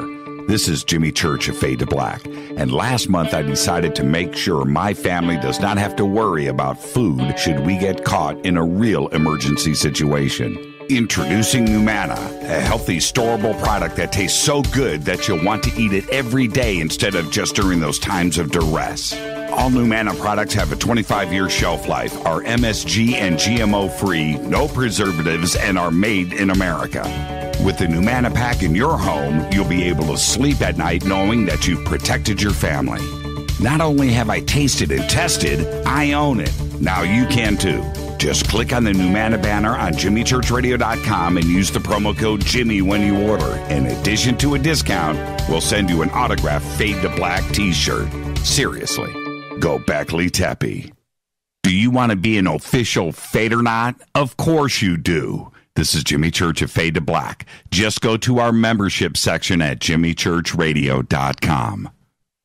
So, you love talk radio? Then you'll love TalkStreamLive.com. TalkStream Live is always on, 24/7, with the best streaming talk shows. Find your favorite talkers and discover some new ones. It's free, readily available online or on mobile with any smartphone or tablet. Finding your favorite talk shows all in one place has gotten a whole lot easier. Just go to TalkStreamLive.com. Be sure to download the free apps from Google Play or the iTunes App Store. You listen to us, and we listen to you. And so does the CIA. KGRARadio.com. If you have hard water, the Lime Scale not only leaves white spots, it clogs pipes and breaks down appliances, costing you hundreds of dollars in energy and wear. Eliminate Lime Scale and other water issues like brown staining and bad odors with HydroCare water products, available from Wave Home Solutions. Wave's affordable water systems don't use salts or chemicals. You'll love the way your water tastes, smells, and looks. Satisfaction guaranteed. For more information, go to bestwater123.com. That's bestwater123.com. Are you intrigued by Paranormal Talk Radio? You'll love the new Paranormal Radio app from TalkStream Live. You'll find a great selection of talk shows covering UFOs, ghosts, strange phenomena, and much more. Download the Paranormal Radio app now and start listening to the very best in paranormal talk entertainment, including the network you're listening to right now, the Paranormal Radio app, free in Google Play and the iOS App Store. You are listening to Fade to Black with Jimmy Church on the Game Changer Network. Oi, oi, I'm Reese Evans. You're listening to Jimmy Church. This is Revolution. The revolution will not be televised. The revolution is on radio. Ciao.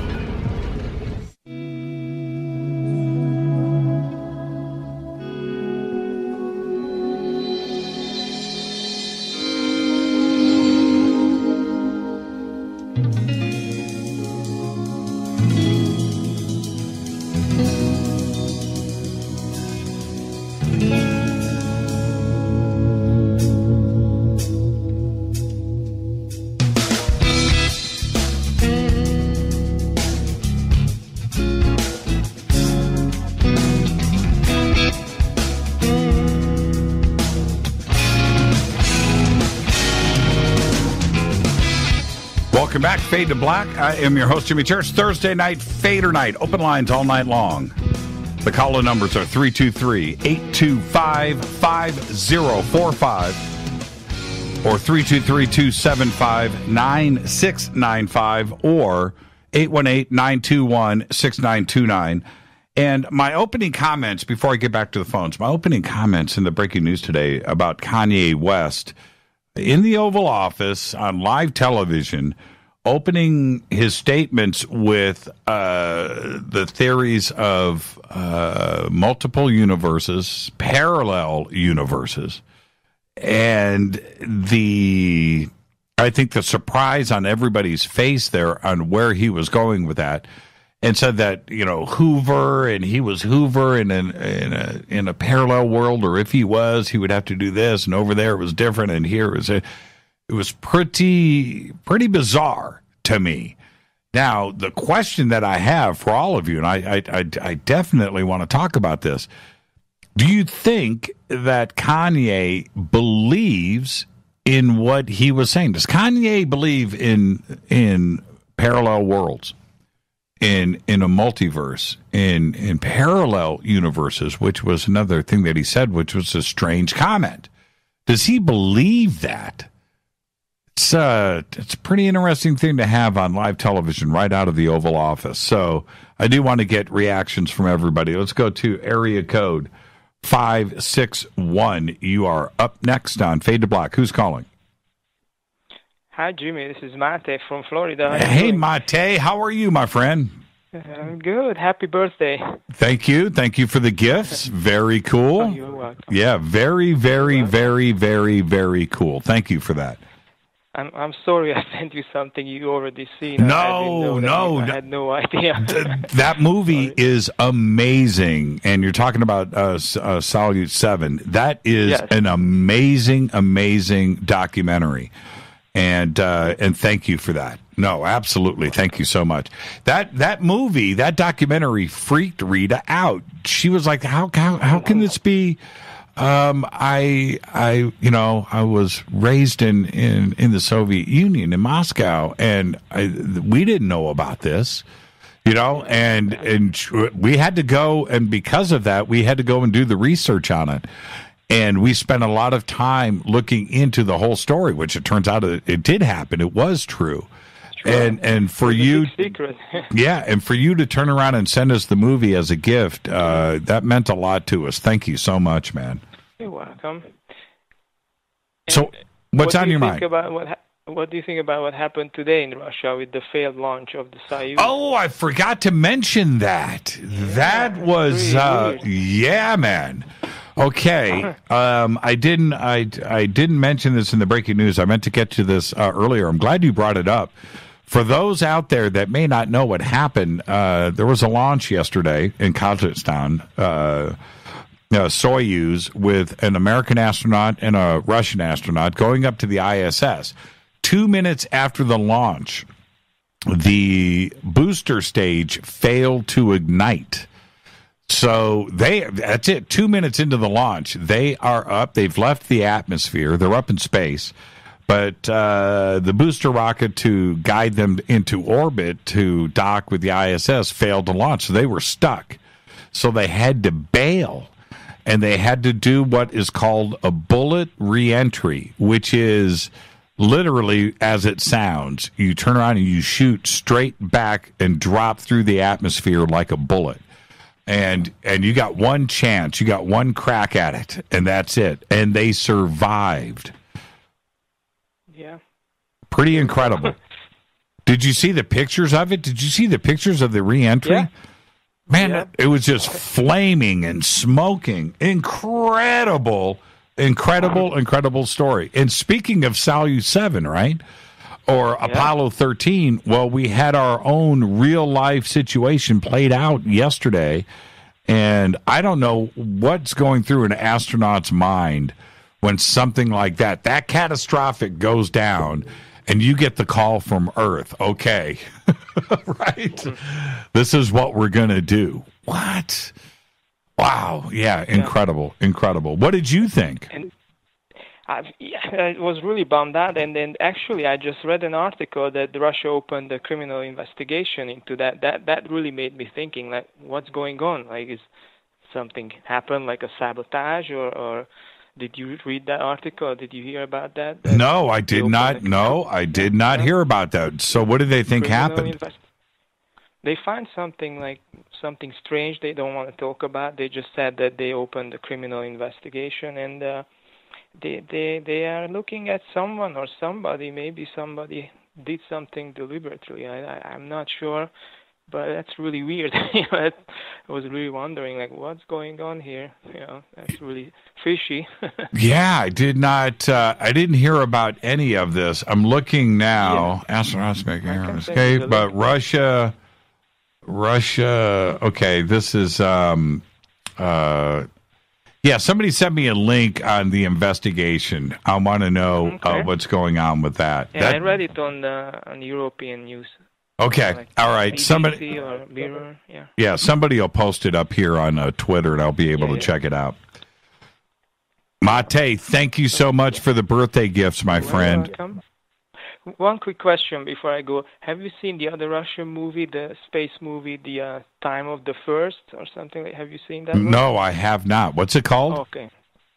It's the Time of the First. Like, I think it has the English title is The Spacewalker or the Age of the Pioneers. I'm going to send that to you if you haven't seen it. That's a very good one, too. Okay, I'll check it out. Thank you for that. I haven't seen that. Okay, so I'll hold off and I'll wait for the DVD from you. Fair enough? That's a Blu-ray, so I'm going to send in Blu-ray. You got it.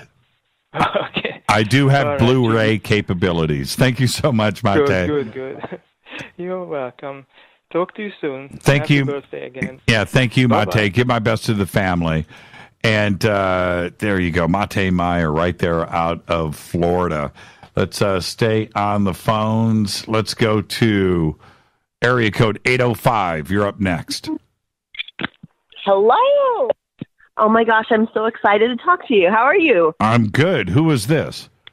My name is Eva, and I am calling from Valencia. I'm not too far away from you. No, you Am I are too not. echoey? No, you sound great. Okay, I'm in the bathroom. So I have this thing that I want to present to you, and I want to know if you've ever heard of it or thought about this, or if anyone, I know you've been doing a bunch of Egypt stuff this week that I've been listening to, so I love Egypt and everything about it. Right. And so here's my thought. I remember being in college, and I took this religion class. Oh, my gosh, sorry, my heart's racing. And the professor said at one point, it was like this, talked about Christianity at one point, and talked about how, like, when the second coming happens, everyone in the world will see it all at the same time. Will, like, see this Jesus coming down or something. And I was thinking, how is this ever going to happen? Mm-hmm. Okay, so regardless of whether it's that or not. Then I was thinking about the pyramids, and there's all these pyramids all over the world, and what if, or have you ever heard of, if they're all connected somehow, and they could like turn on, and all of a sudden there would be this like hologram, if you will, over the entire earth at one time, and some message could be, I know I sound like a crazy person, but does that sound like, have you ever heard of any of that? Like some message from some being, I don't know, something. Have you ever heard of that? Like the connecting of the pyramids into some hologram before? Well, Eva, let me ask you this. Why does that sound strange to you? It doesn't sound strange to me.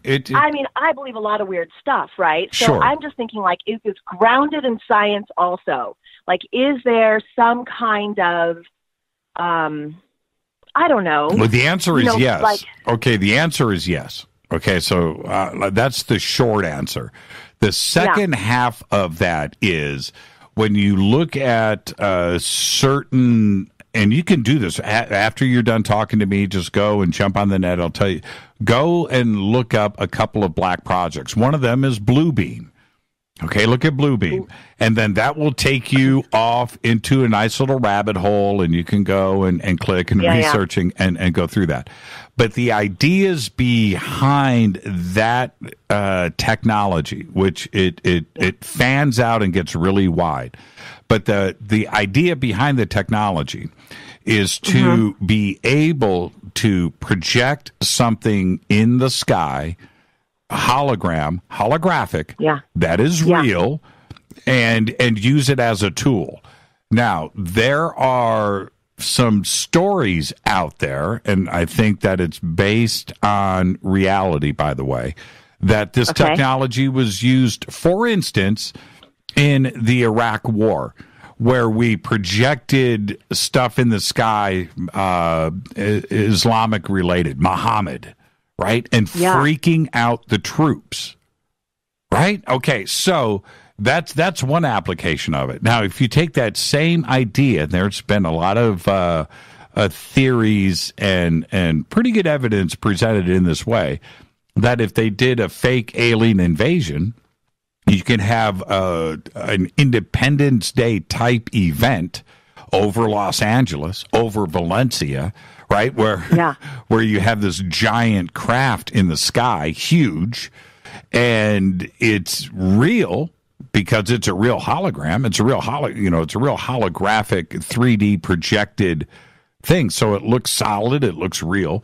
And we don't know the difference because of what it actually is. In that, I want you to wrap your head around this. When you look at a photograph of a real person, right? You're holding up a photograph. Yeah. I'm holding up a picture of me, right? I just happened to grab this. So here's a picture of me. Well, this is a real picture. I know that this is not a fake person, that it's a photograph, but yet what's in it is real. So if you turn around and project something into the sky that is real, it's not a cartoon, in other words. It's not a cartoon flying saucer. It's not something from Bugs Bunny, but it's something, we won't know the difference. And so that would be another aspect of this. Now, another version of that would be, what if they projected Jesus? Right? Jesus in the clouds. Right. Like, how would you know? What's real, what's not? How do you know what to trust, what not to trust? Right. It's like, I keep everything open as a possibility. Right. Like, maybe that's real. I don't know. Right. And but so a lot of people would freak the heck out if they saw that. And there's not enough people who could go, well, hold on, let's question that. What is that? Let's talk about it. Well, they wouldn't question. See, and that's the trippy thing. Is for the first moments of all of this, maybe a day, there wouldn't be a chance for people to turn around and question things. They're still in freak out mode. Yeah, for sure. Right? For sure. And you'd have to calm everybody down, and you'd have to get the information out there that this isn't real. This is and would that even be possible? So the effects of it, the immediate effects, just like Twitter has an immediate effect in seconds, right? If worldwide. So if you did something like that and you had projectors positioned around the globe where you had Jesus in the United States and you had Jesus in Europe and Jesus in China, right? Jesus in Africa, right? Suddenly this happened worldwide. Holy crap, right? Jesus over Jerusalem. Oh, man. So, I don't know, or UFOs over each country. Right. And if you go and you think about, and I say those words all the time, if you go and think about this, when you go back to the movie Independence Day, or movies like that, where they go, okay, we've got UFOs, we've got crafts over Moscow, London, Japan, China, Beijing, Los Angeles, Washington, D.C. What are they suggesting right there? Exactly what I'm talking about.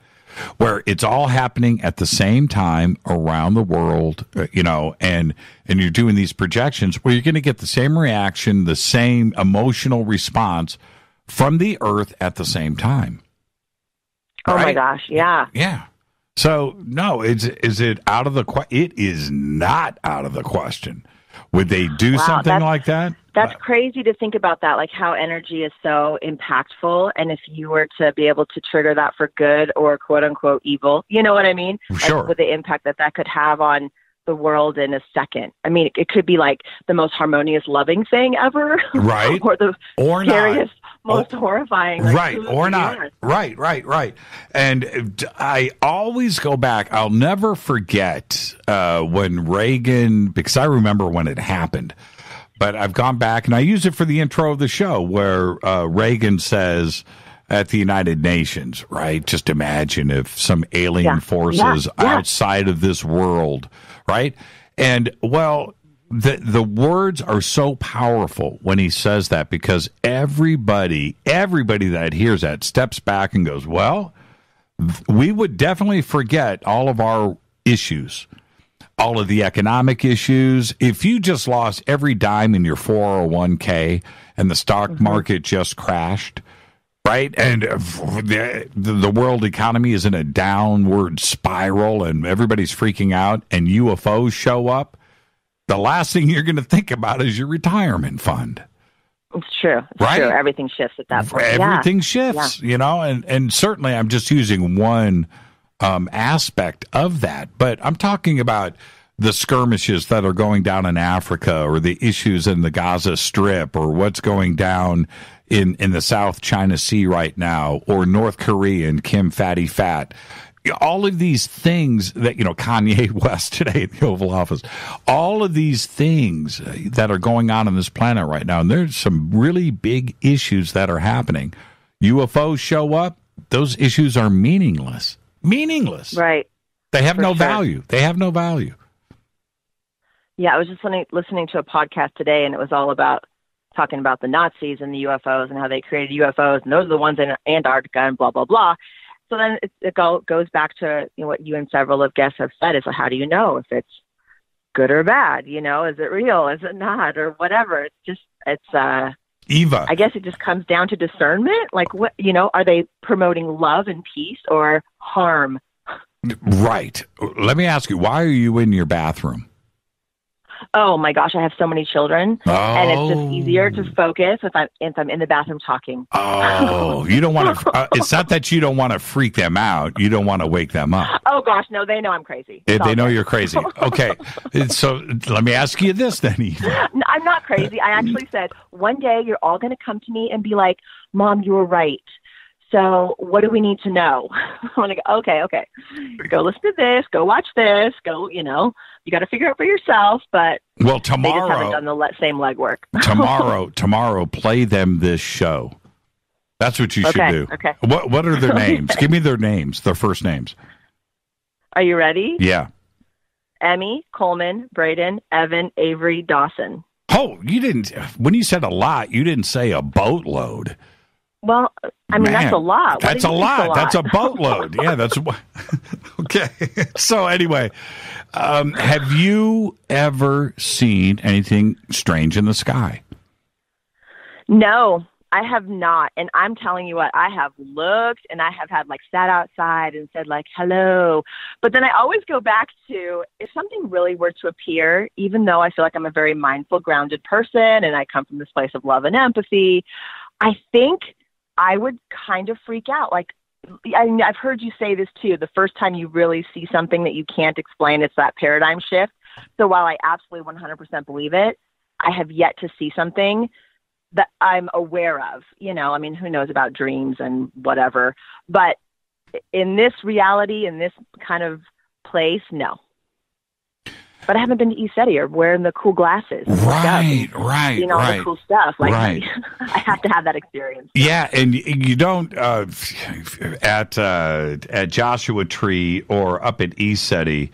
the two, well, not two, there's probably 100, but there were some major things that happened where there was without night vision, right? No night vision needed. The famous Zorro Z, Eva, the aquamarine Zorro Z, that just took off and zigzagged across the sky right in front. It was just right there. Cinematic, too. It was low and just right there. And it was just, you take out your hands and you hold them up in front of you 3 feet apart, right? You just hold your hands up above your head, palm to palm, and go up to the sky.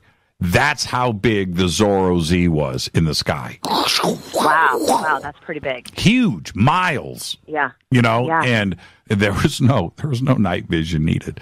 Now, I can't explain what we saw, but it was a aquamarine, and it sputtered too. It like lit up and then went bright, and then went from right to left, stopped, zigzagged down, and then continued right to left. It was just a perfect backward Z. Walk, walk, walk. And it lasted about 2 seconds. And there was probably 250 people standing there on the edge of the cliff, all screamed at the same time, too. Just screamed. It was just so my gosh, that'd be so amazing. Yeah. So let me ask you this then. Do you think that the pyramids can be used for positive or negative information? They're just a unit that can just be, like a computer, just plug something in and here's the message? Or do you think that it has to be, I mean, if it was built, if the only being or person, whatever, who has ever claimed to build it is Thoth, then wouldn't it could it only be used for good? I mean, wouldn't you think that he is powerful, the being is powerful enough to just not let that ever be used for something that would be contradictory to what its purpose is? Right. This is what I'm waiting for. And I know this is right out of a Hollywood script or movie. But, yeah, I feel it. But so is everything. Yeah, this is right.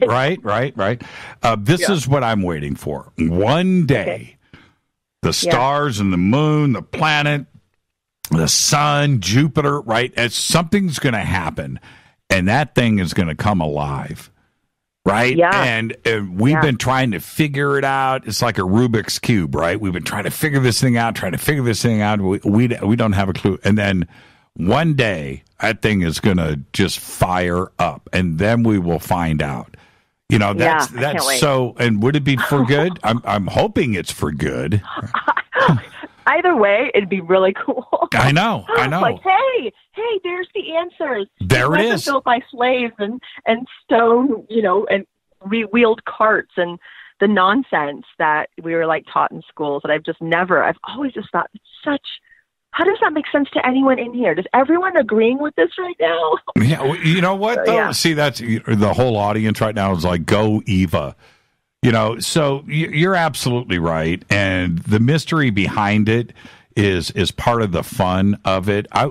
If we found out the secrets tomorrow, I'd be kind of bummed, in a weird way, because there'd be so much more to learn. Then you'd be like, oh my gosh, now what is real in our history, and let's figure it out, and let's teach that, and what can we learn from that, and it'd be such this whole door would just open that we've never even knew was possible, or we've only dreamt of, or people have only philosophized about.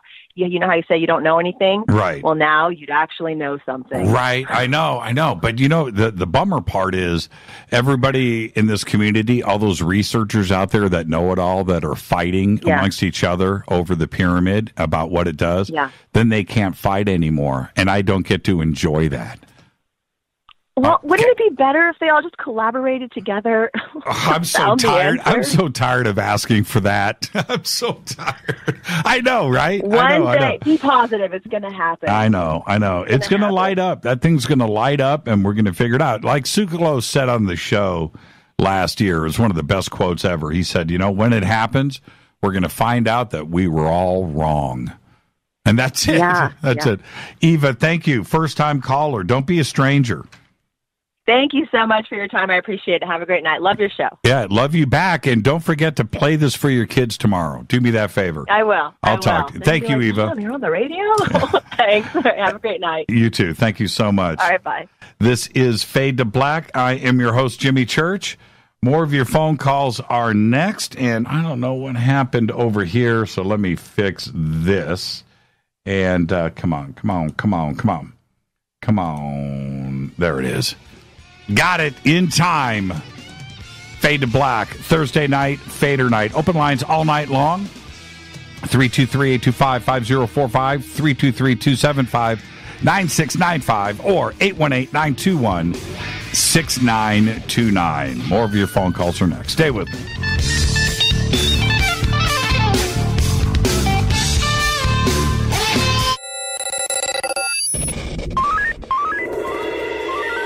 Way out here, we listen to Jimmy Church. You're listening to Fade to Black. Always on the edge of the hottest alternative talk. Jimmy Church with Fade to Black. KGRARadio.com. ¿Qué tal, mis amigos? Yo soy Mario Carson, el tiburón, y los invito para que escuchen a mi buen amigo Jimmy Church Radio. ¡Claro que sí!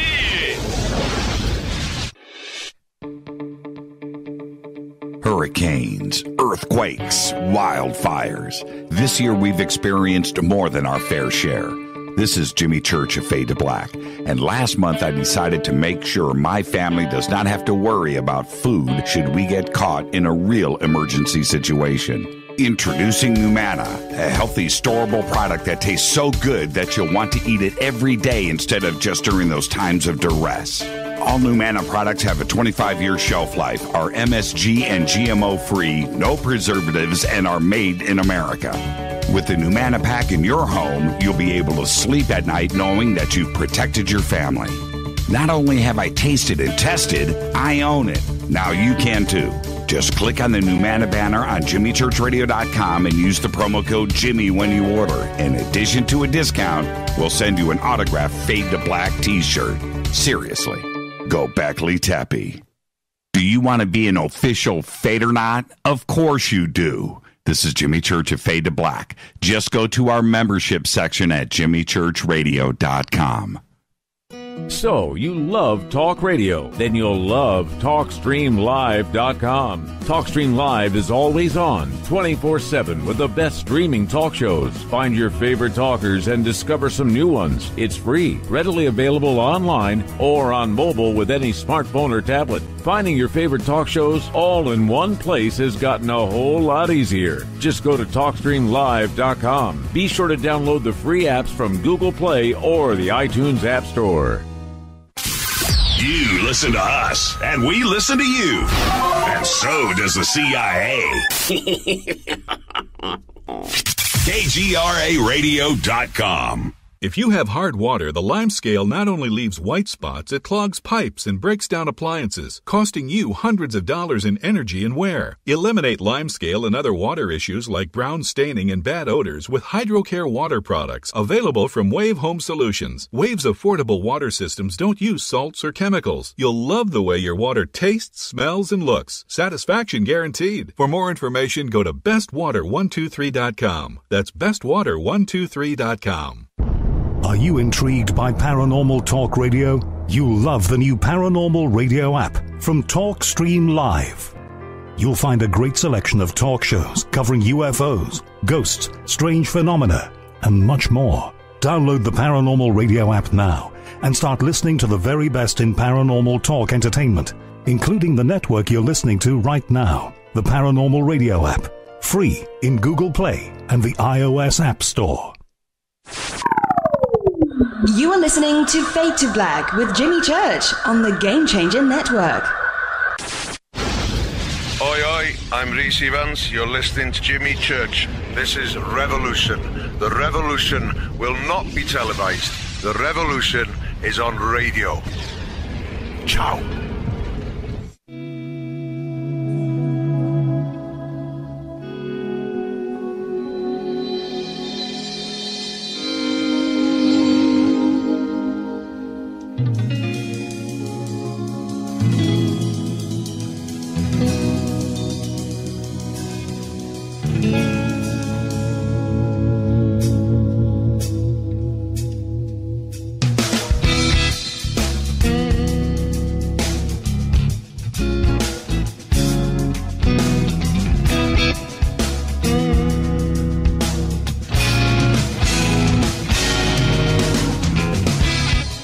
welcome back. Fade to Black, Thursday night. Fadernight, best night of the week. Phone lines are 323-825-5045 or 323-275-9695 or 818-921-6929. Let's go straight back to the phone. Let's go over to Australia. Mark, Toronto. Mark, welcome, man. How are you? Jimmy, good, mate. How are you? You can hear me okay? Yeah, you're a little distorted, but I got you. Okay, no worries. Happy birthday, mate. Happy birthday to me, too. Thank you. I'm not going to sing it like Les would. What's that? I'm not going to sing it like Les would. Happy birthday. Yeah, right on, right on. So what's going on out there, man? Just called in to say happy birthday, mate. I just listened to the call with Eva. I couldn't actually hear a word she was saying. Oh, I had, you know what? Unfortunately, I turned down the crosstalk between those channels. I should have turned it up. You know, so okay. You know, sometimes I turn them down. So if I see noise in the line, then I bring it down. What I mean by that is sometimes callers will be sitting on hold and I can see it, and I'll see noise. You know, whether it's wind or maybe they have me turned up in the background, and so that'll interfere with you, and so I turn it down. So that's why you didn't get to hear. Like now, I just heard things like Jesus in the sky and stuff like that. And the first thing that came to Blue Beam, and the first thing that came to mind was Edgar Mitchell and quantum holograms. Yes. So if we know about that, what have they got? You know. Well, it may. You know, I wonder about that once in a while. If some of the sightings that we have, and I'm talking about even the stuff that are really high up in the atmosphere, what if that is them messing with us? Right? Not UFOs. I'm talking about the Air Force, the Navy. You know, what if they are projecting stuff up there, not only for us UFO, people, but maybe the enemy, right? And they're projecting stuff up there for other pilots to see, or, I don't know. It could be. What about? We don't know, mate. Yeah, we really don't know. There were stories of, if you believe the holograms of 9/11. Well, we don't know. I've heard a story about someone driving through the desert and seeing a Boeing 747, and then it just disappears. Right. So who knows? Yeah, who knows? That's right. And what about the TR-3B? So you create the mythology behind it, right? Flying black triangles.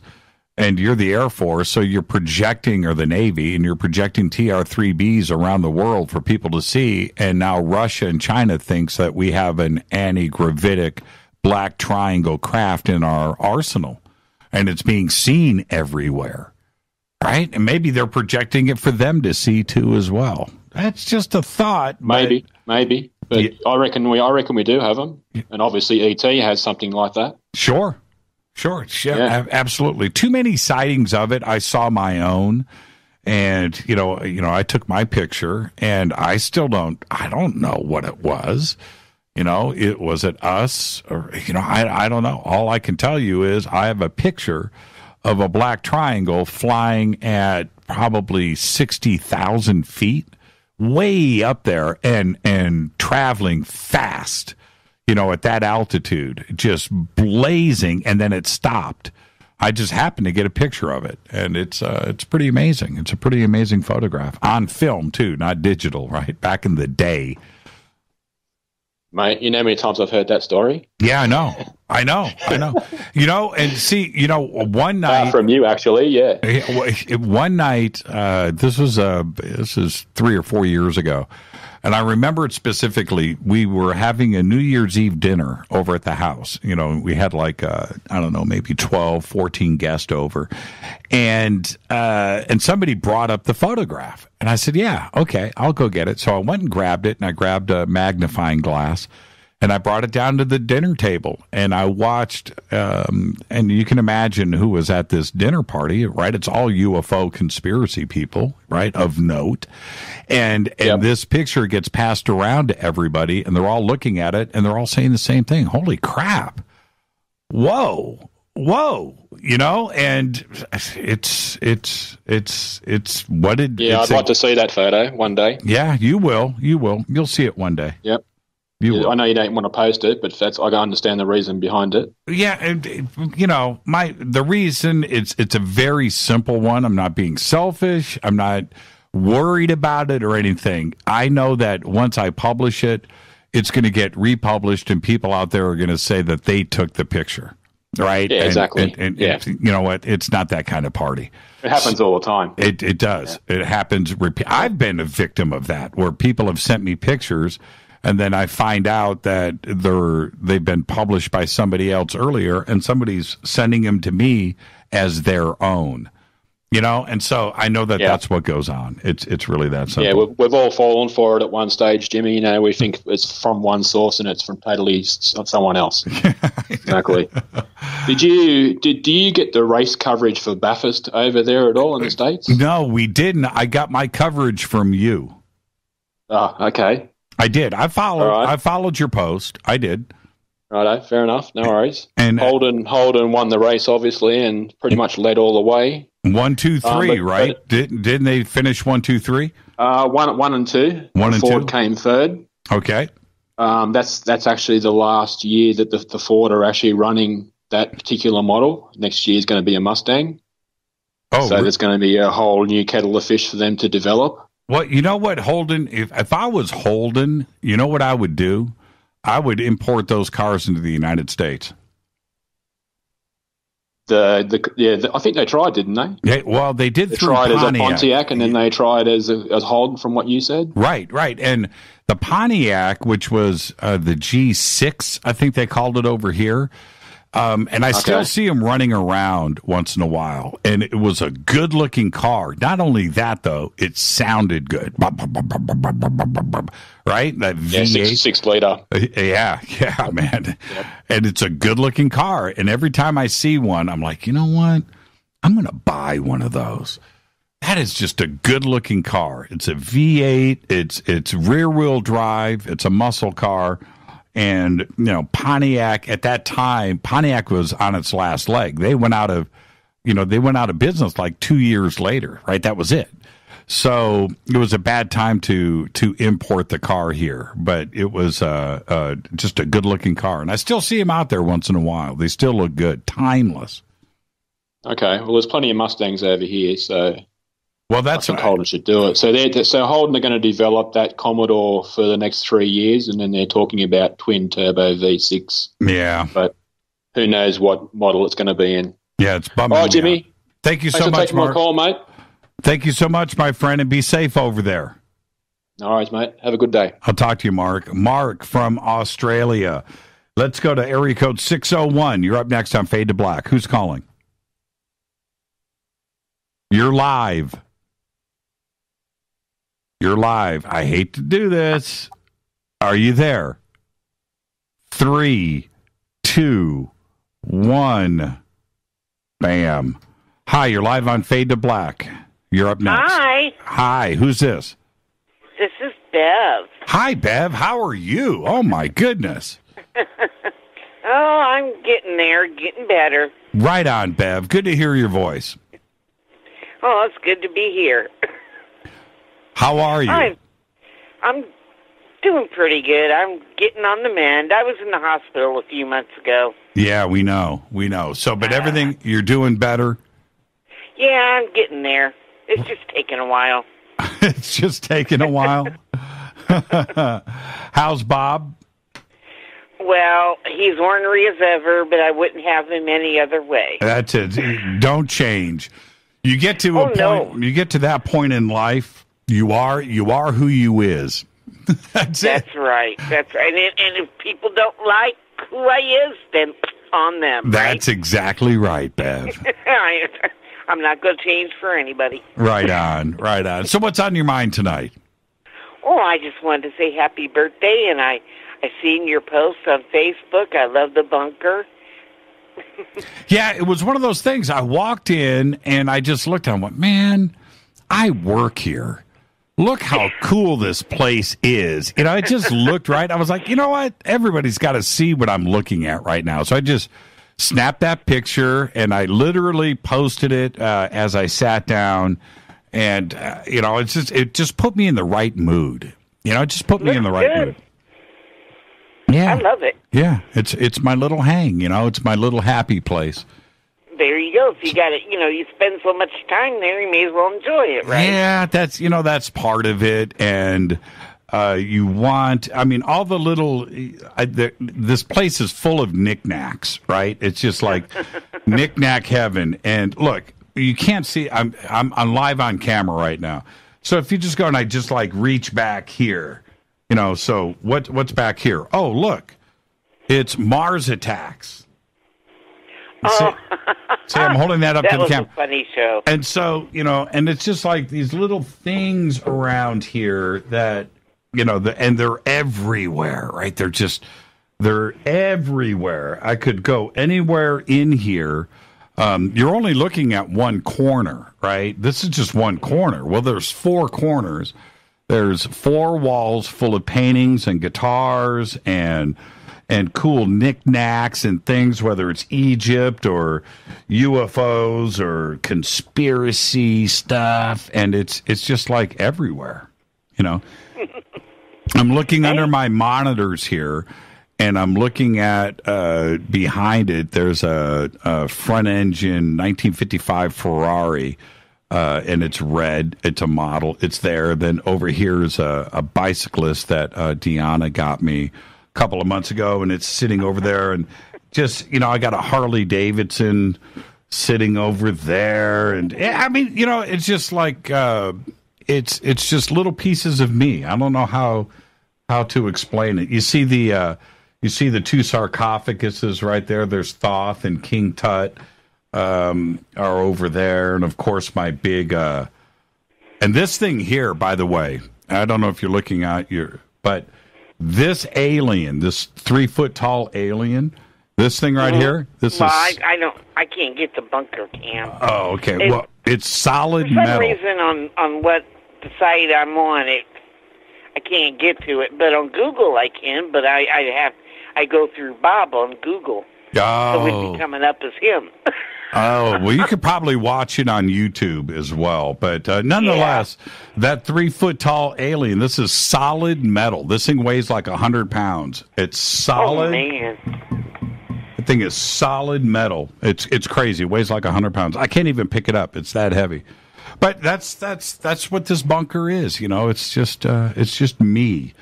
And I really enjoy hanging out in here. Well, good. I'm glad you know. Like I said, you know, you spend time there, you may as well like it, right? Mm-hmm. Yep, and I do. Thank you so much, Bev. Thank you for the birthday wishes, and give my best to Bob, will you? I sure will. Thank you, Bev. Get better for us. Love you right back, Bev. Thank you. Bye-bye. Bye. And watching Twitter light up, it's Bev. It's Bev. All right, let's go back to the phones. It's 323-825-5045 or 323-275-9695 or 818-921-6929. Let's go to area code 580. You're up next on Fade to Black. Who's calling? Hello? Yes, you're live. Oh, hi. I didn't think I'd actually get in. I thought I ended up calling the wrong number or something. No, you called the right number. You got through. Who's calling? My name is Nexa. I'm calling from the Huntsville area. Huntsville, Alabama. Yeah. That's the NASA headquarters. Yeah, Rocket City. Rocket City. Do you ever go go check out the rockets? No. We've tried, but it's kind of like $24 to go to the NASA museum.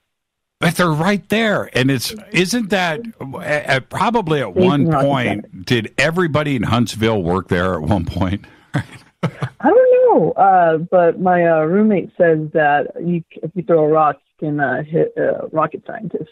Oh, yeah, no doubt about it. No doubt about it. So, I'm sorry, what was your name? My name is Nexa. It's Marian Nexa, but Nexa is just easier. Okay, we'll go with Nexa in Huntsville. What's on your mind tonight?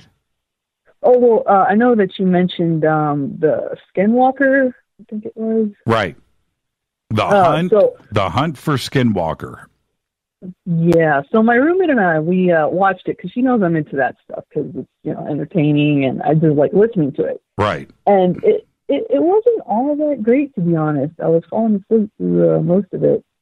And why, what makes you say that? I mean, are you saying because you had high expectations going into it or why would you say that? Yeah. Well, more than just information, I'm a very visual person. I do a lot of art, and I find that if it's just just information just being thrown at you and not showing you colorful stuff or things to keep you your mind engaged, it's just gonna just make you fall asleep or just flow right through you. Oh, wait a minute for a second. Is this Nexa that designed our Soltech logo?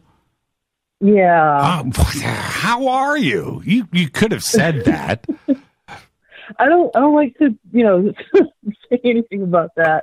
I'm pretty sure John and Dana are just laughing in the background somewhere. Thank you for that. The logo is amazing. Oh, I'm glad. It was a lot of fun to do. It was challenging, too, because I ended up learning to use, other than Photoshop, Illustrator. Well, you're very, very, very talented. And now everybody here is going to say thank you in Twitter, so you're going to have to put up with that. But yeah, you did such a great job, and it looks great. I wear the T-shirts all the time, and just thank you. Okay, so moving on. Let's move on. Let's get back to Skinwalker. I think you were indicating maybe from a visual standpoint too as well. I mean, Jeremy's got a pretty artistic way of shooting things. I haven't seen the film. I've only seen some of the stuff that Jeremy sent to me last year, and then he had posted some stuff online. So I have not seen the film, but I've always enjoyed the way that he approached his cinematic aesthetics. But you're saying it just didn't have it for you. Yeah, not for me anyway. I mean, it felt like to me it was just this big info dump, and this just flowed right out, one in one ear and out the other, basically. Did you learn, was there anything new for you in the film? Not really. See, and it sounds like, in hearing from you about this is, and again, this is just my take, but when you walk around with a lot of knowledge, right? I study this stuff, and so do you, and so does this audience. When you go and see a new documentary, you need to learn something and come away with something new and fresh from it. If not, then it's just stuff that you have already seen before, and it's not absorbed. And when that happens, and I'm okay with it because I back up and go, look, I study this stuff. This is probably done for people that know nothing about it, and they need a softball tossed to them so they can not get too shocked, right? Not get so blown away or overwhelmed by the information. Like Stephen Greer's new film that was released last year called Unacknowledged, right? Here it is. It's released by Orchard and Sony, and they have this big premiere in downtown L.A., and Rita and I go, and there's 500 people in the audience, and it's sold out, and this big thing, and red carpet, and all of that stuff. And I sat through the film, and they came up to me. Everybody that worked on the film came up to me afterwards and said, "So what do you think?" I'm like, well, it wasn't made for me. This is like UFO 101. This is done for my mom, right? This is done for somebody that has no idea what a black project is or what a UFO is or Werner von Braun. This is done for a whole nother audience because anybody that knows anything about UFOs is going to come here and go, well, I knew all of this. So what do you do with that, right? So maybe Skinwalker was done with that mindset. I know that some of the reviews that I read, Nexa, said that there were some certain suggestions or promises that were made in the film at the beginning that stuff was going to be revealed throughout the film and that it never happened. That there was nothing that was exposed and it tended to drag. That's what I read over and over again. And I didn't want that to pollute me, but I had heard this over and over and over again. So I went and read a bunch of the reviews that were certainly suggesting that. But I don't know. And I'm hearing it from you, and I trust your opinion on this. But what about, I heard...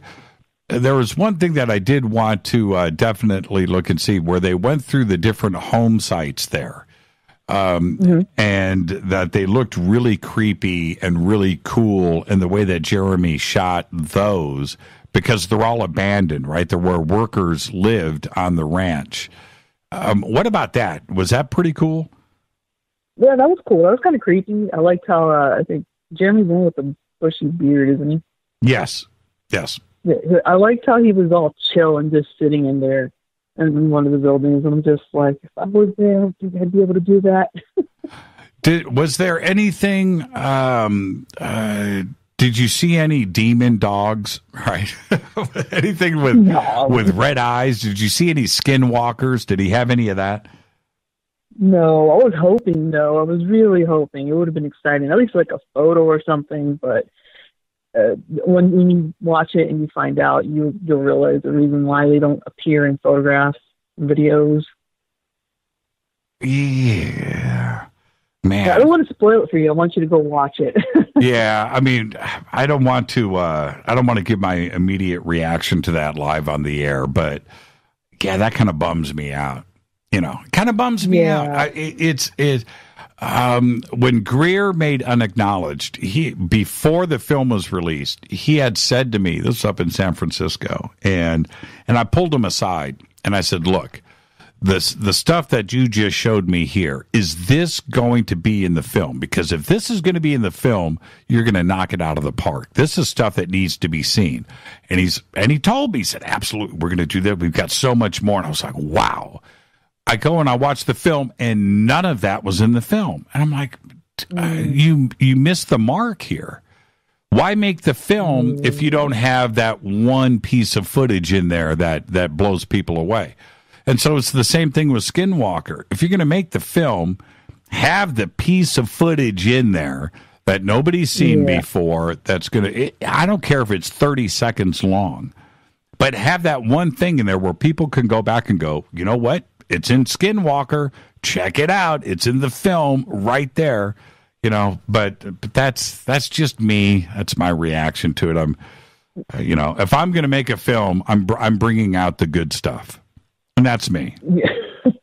No, I get it. I understand. And I didn't think about it before until you brought it up that this film was made to introduce to people, not to freak them out, which kind of makes more sense now that it's like, Sometimes you have to take artistic license with that, where maybe the next film is going to be, a little bit more hardcore and have that stuff in it. You throw the softball first, which I can understand if that was Jeremy's. I totally get that. I totally get it. I'm not a filmmaker. I don't know how audiences react to stuff like that and how you're trying to gauge your audience. Me, it's like, here on Fade to Black or whatever, that I don't hold back. I don't hold back, and I don't want my guests to hold back. I don't think there's any point in that. There's nothing worse for me when I go to a UFO conference next. I go to a UFO conference, and somebody's up there on stage and says, blah, blah, blah, blah, blah, blah, blah, blah, but buy my book. It's in the book. Well, wait a minute. Oh, yeah. Oh, wait. We're here right now. We're sitting here. Give it to us now. What do you mean I have to buy the book? or I have to go, and do something else. You know what? If you're going to do that, just bring it. And that's really that's my take on all of this. Share the information. It sounds like those app games, play as you go, pay as you go. Right. I know. Next, thank you for the phone call, and thank you for everything that you do for us, okay? From everybody here at Modern Masters, Soul Tech, Fade to Black, our entire team, and for me, thank you for everything that you've done for us. I really mean that. Thank you so much. Well, not at all. Thank you for taking my call, and happy birthday. I'll have something drawn out for you this week. Is that a promise? That's a promise. Thank you, Nexa. Be safe and be well. And come out and hang out with us on Sunday night over on Coast to Coast. All right, I will. Thank you so much. Nexa, everybody. Soul Tech, that is her logo. Amazing job. This is Fade to Black, and I'm your host, Jimmy Church. The numbers are 323-825-5045 or 323-275-9695 or 818-921-6929. More of your phone calls are next. It's Thursday night. It's Fadernight. Open lines all night long. I'll be right back.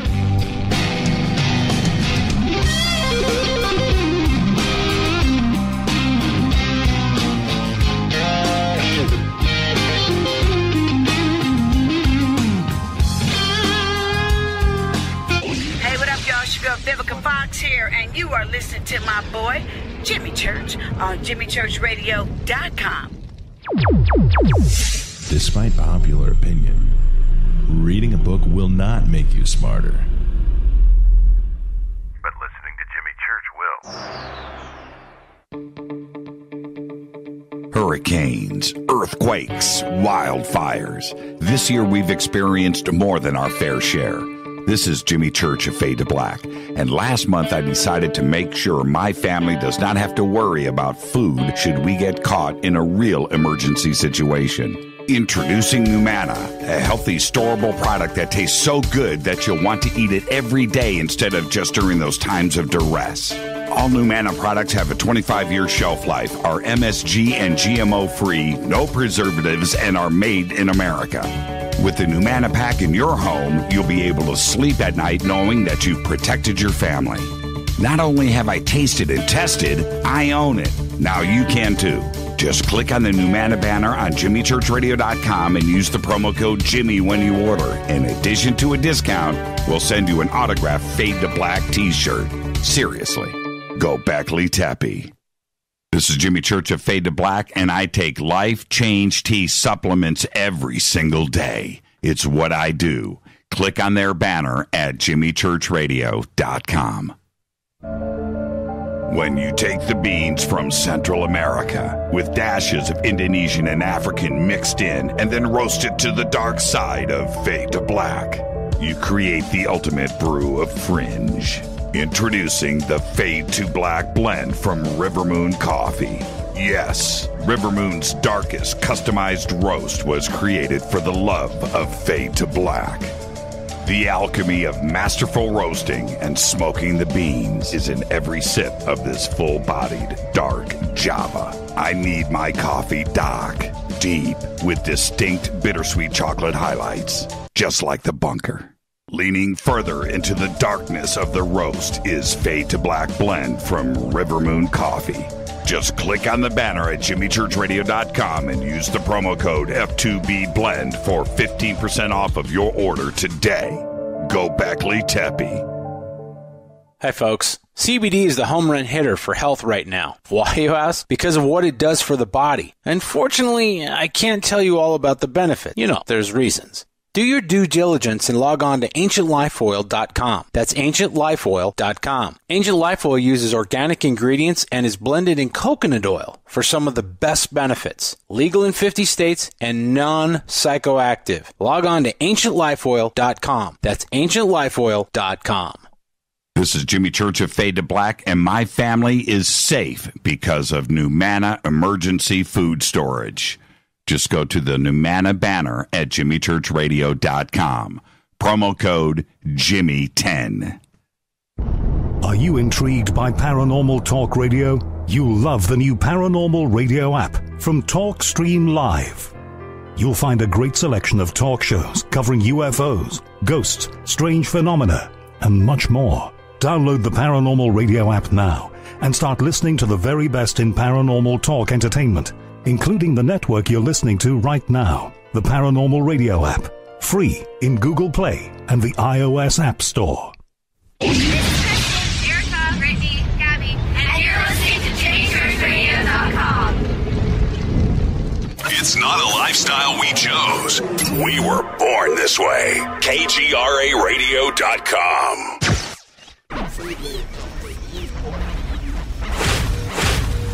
This is KJCR at JimmyChurchRadio.com.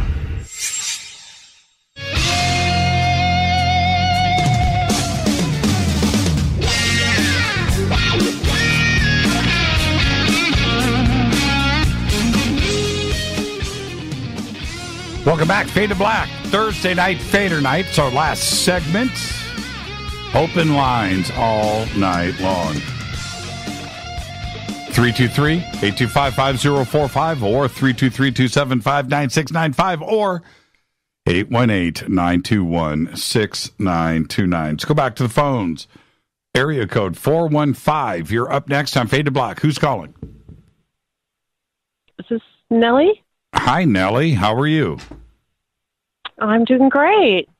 I'm so glad I made it through. Yes, you did. Are you up in San Francisco?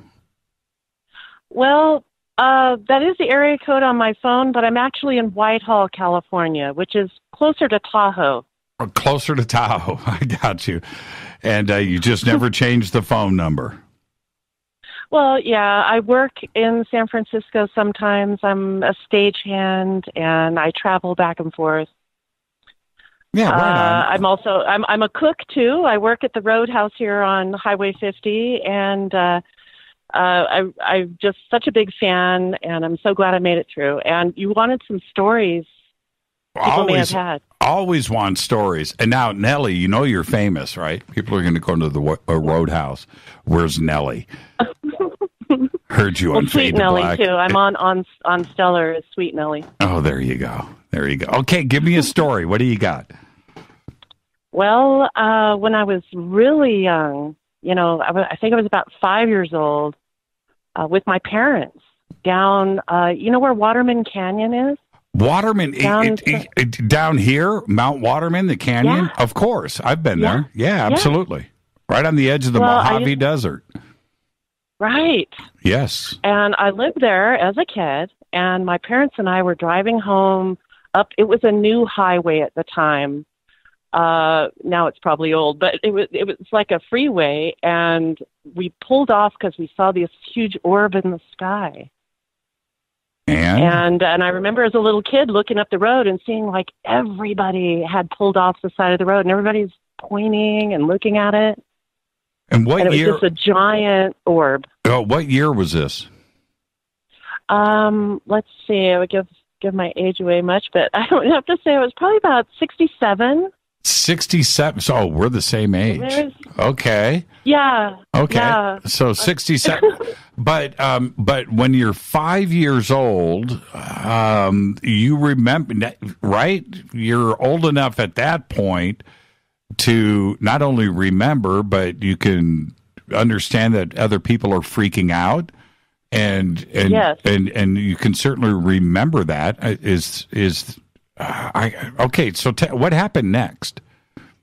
Well, I basically remember feeling kind of like it was a really weird experience, and I could tell everybody else was feeling very anxious.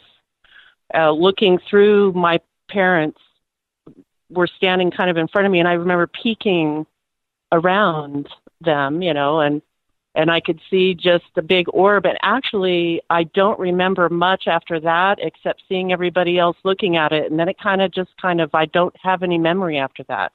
When you say... Except that we're in the car driving home, And when you say orb, describe that to us. What do you mean?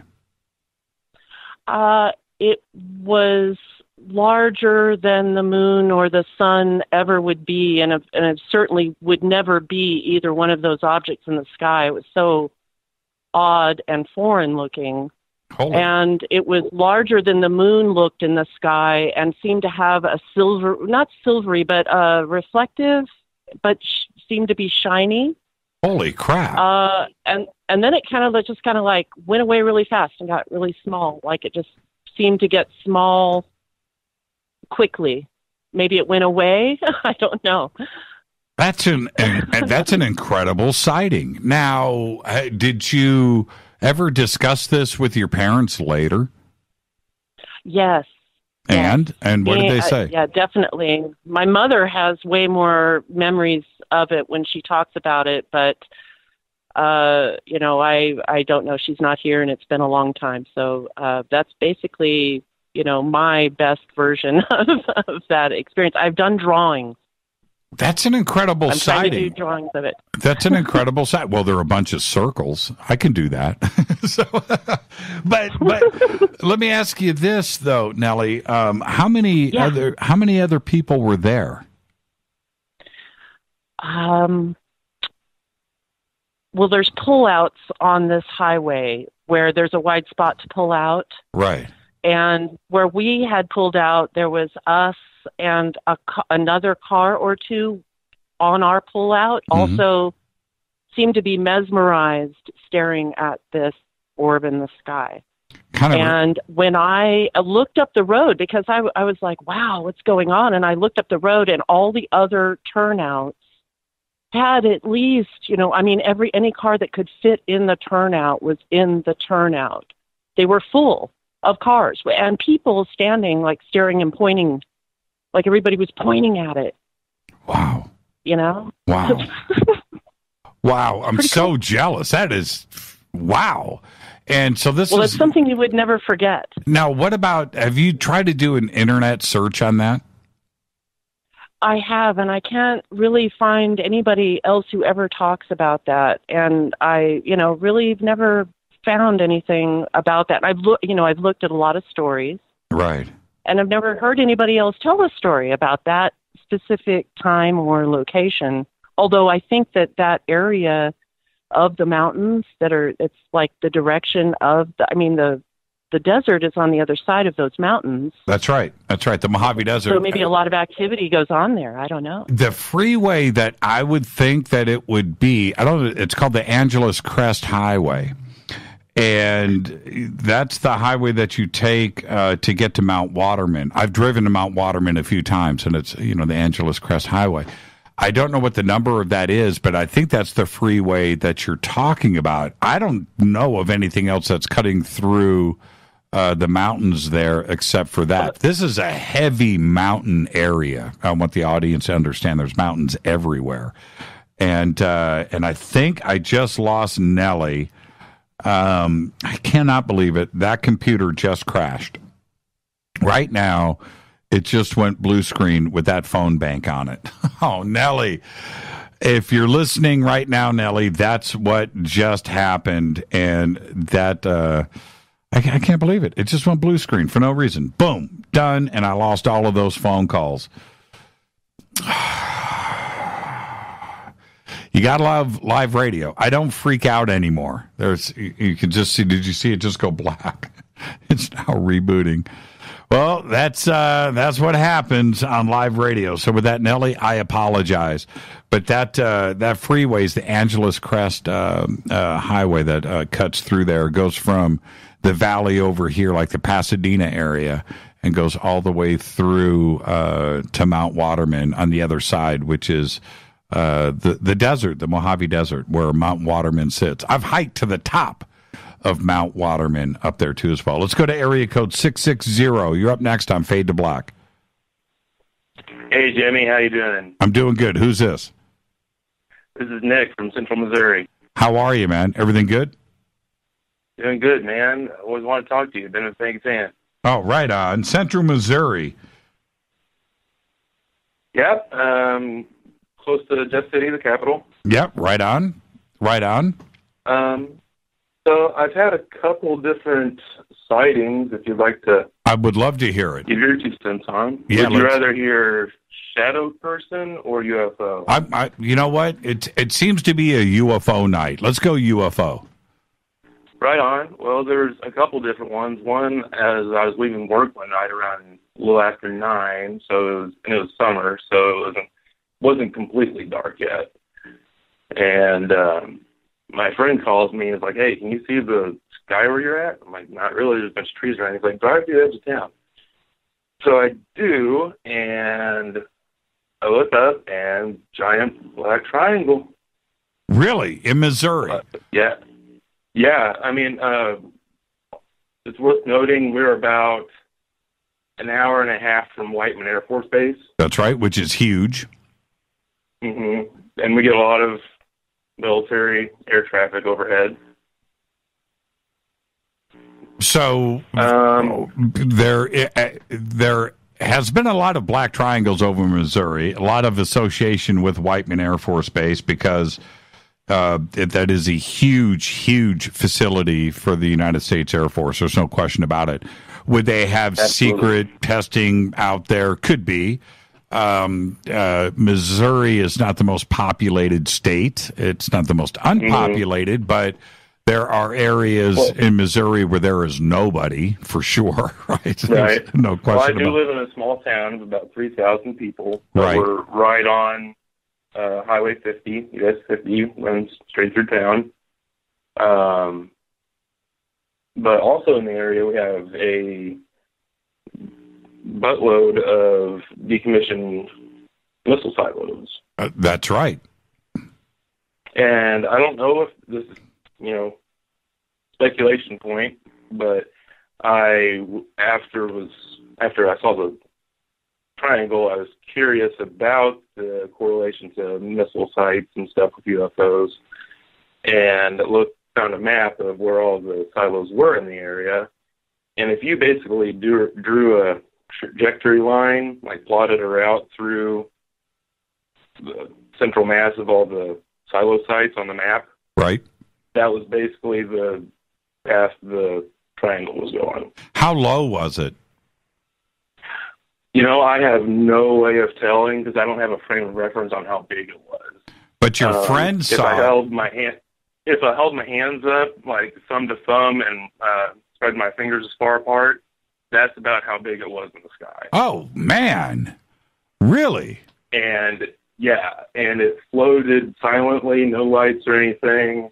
And I was just dumbfounded. It never even occurred to me to get out my phone and take a picture. Of course. Until like hours later. Right. But I watched it, and as it went overhead, and it took like maybe a minute for it to pass out of view, but like as it went farther away, it like just got slimmer and slimmer until it like vanished into a line, if that makes sense. Incredible. And what did your friend, did you guys talk after that? Not really, and I'm not really friends with him anymore, but I'm still good friends with his girlfriend at the time.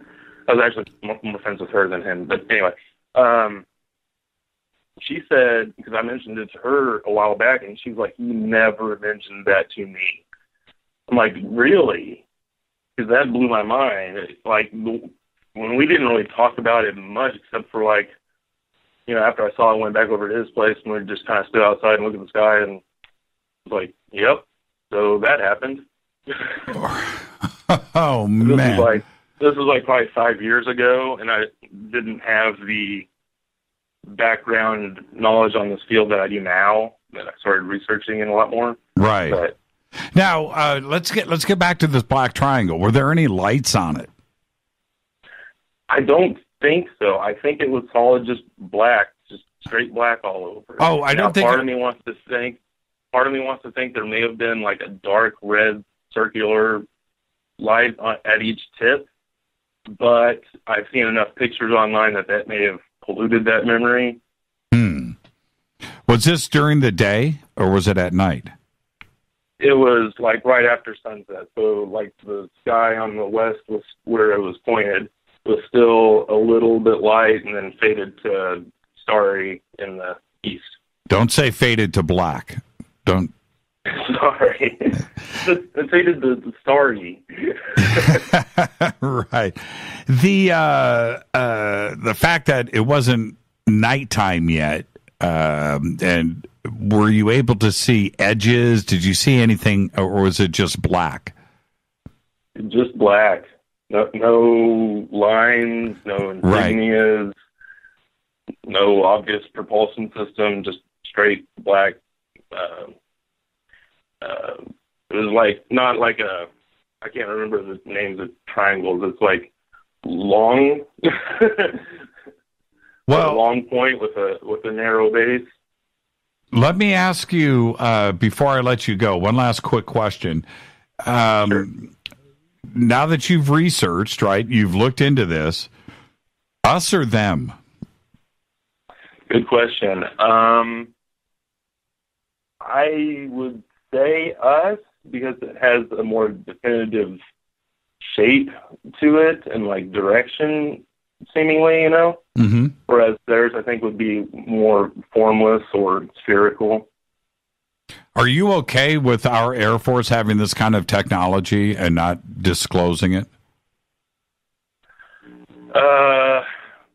Yes and no. I'm was big into To the Stars like a year ago, and now I'm like kind of on the fence with some of the recent stuff that's come out. But I love the book. I thought the information in the books was fantastic. I read both of them.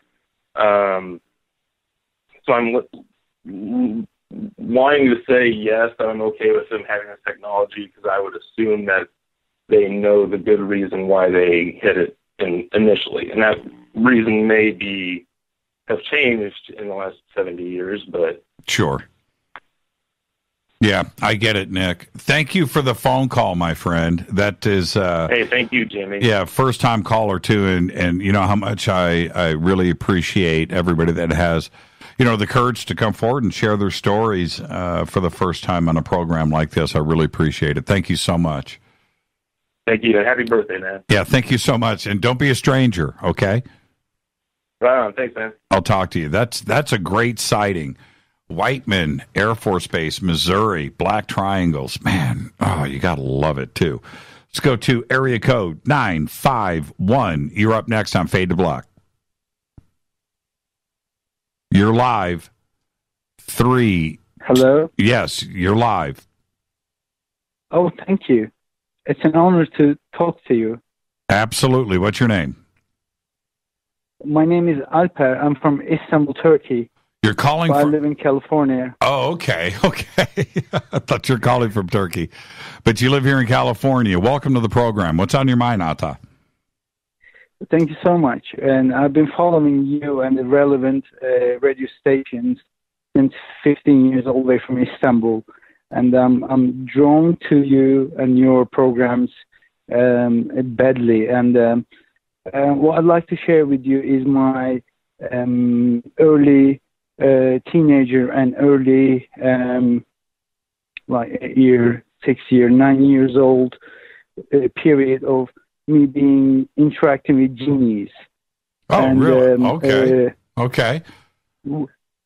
We call them in our culture jinns, and every one of us has information about it embedded in their understanding. We never talk about it, but everyone would know that they exist, and they are within our society one way or another.